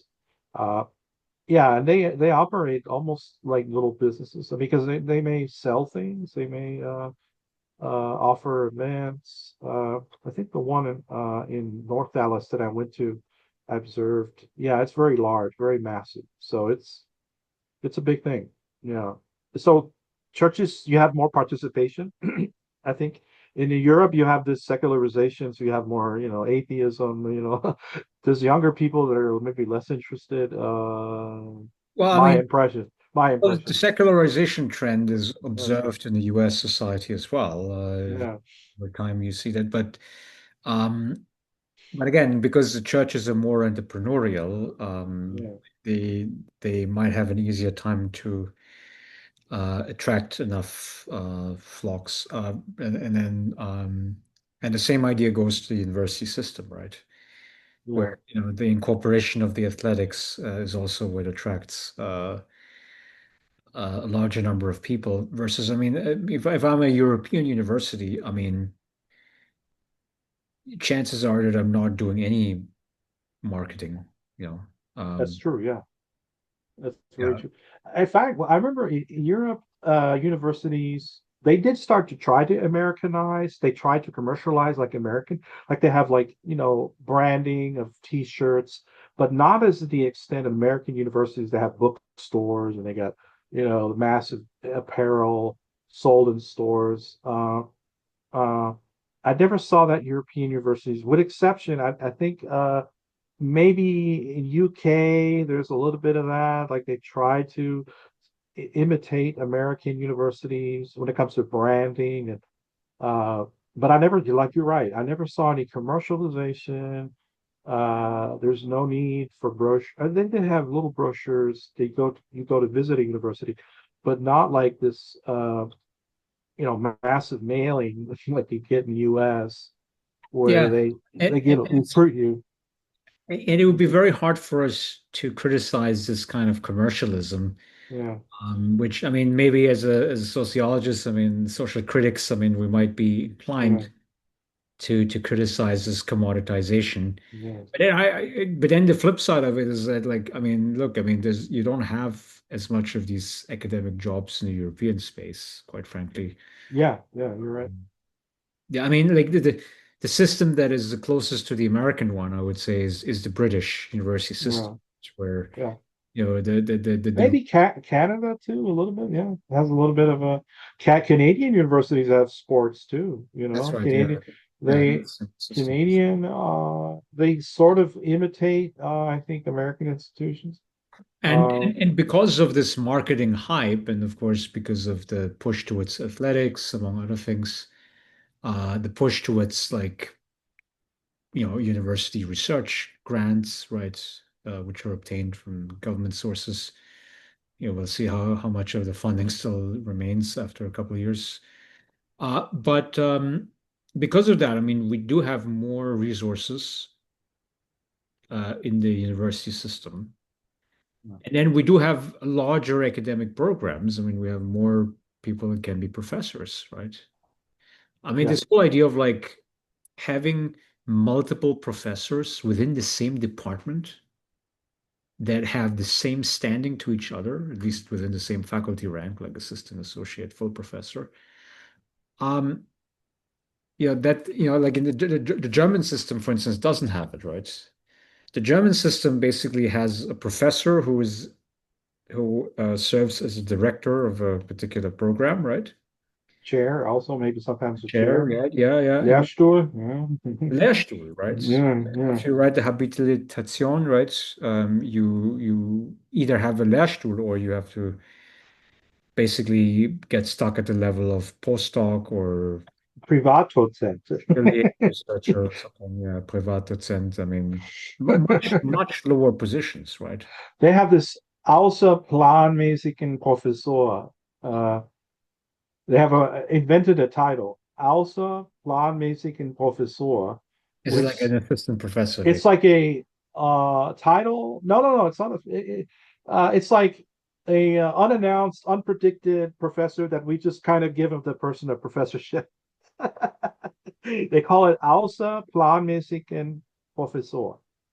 That means like they didn't quite really wanted to hire, but they were like, oh, we're going Yeah, to but they're hire not the him. chair of any Yeah, program, but right? they just give that person a professorship that is just something they at that moment invented, basically for that person. And it's called Außer planmäßiger Professor. What's type of contract? I mean, is it an It uh like it is it like a term limit is or is it a tenured? it's like a full time but no tenure. That's why it's called Außer planmäßiger Professor is sort of in the shadow, but it's Is sort of an done. adjunct professor basically? No, no, not an adjunct would be wissenschaftlicher Mitarbeiter. That would be those are the adjuncts. Those are the ones that they do like equivalent to an adjunct in the U.S. But yeah, wissenschaftlicher Mitarbeiter. I don't know how it is in the Austrian system, but like in the German system, it's usually that way. I think it's Uh, modeled in a very similar way. Yeah.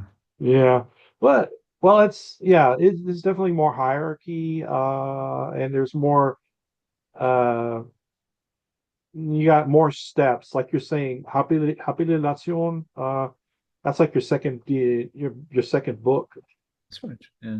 So if you don't have that, you don't have a license to teach. You might be able to teach small classes, but you won't get a full professorship ever, right? So Yeah. in the European system, that's a good A few discussion. of those, but Uh, it's a few of these like full professor positions you have, right? I mean, that's oh really yeah, yeah, and they're much older, and it's so by the time they get it, they're probably already in their 50s or 60s, and so the age difference is unique. You see that they try to recruit more, younger people, they call it junior professorship. But this problem is that the time required to get the degree that just takes so long. well, Much, it takes yeah, so long, because it was so hard to find a job, right? I mean, it's not yeah, yeah, that too. because it takes a Yeah, long time to do the research, right? I mean, yeah.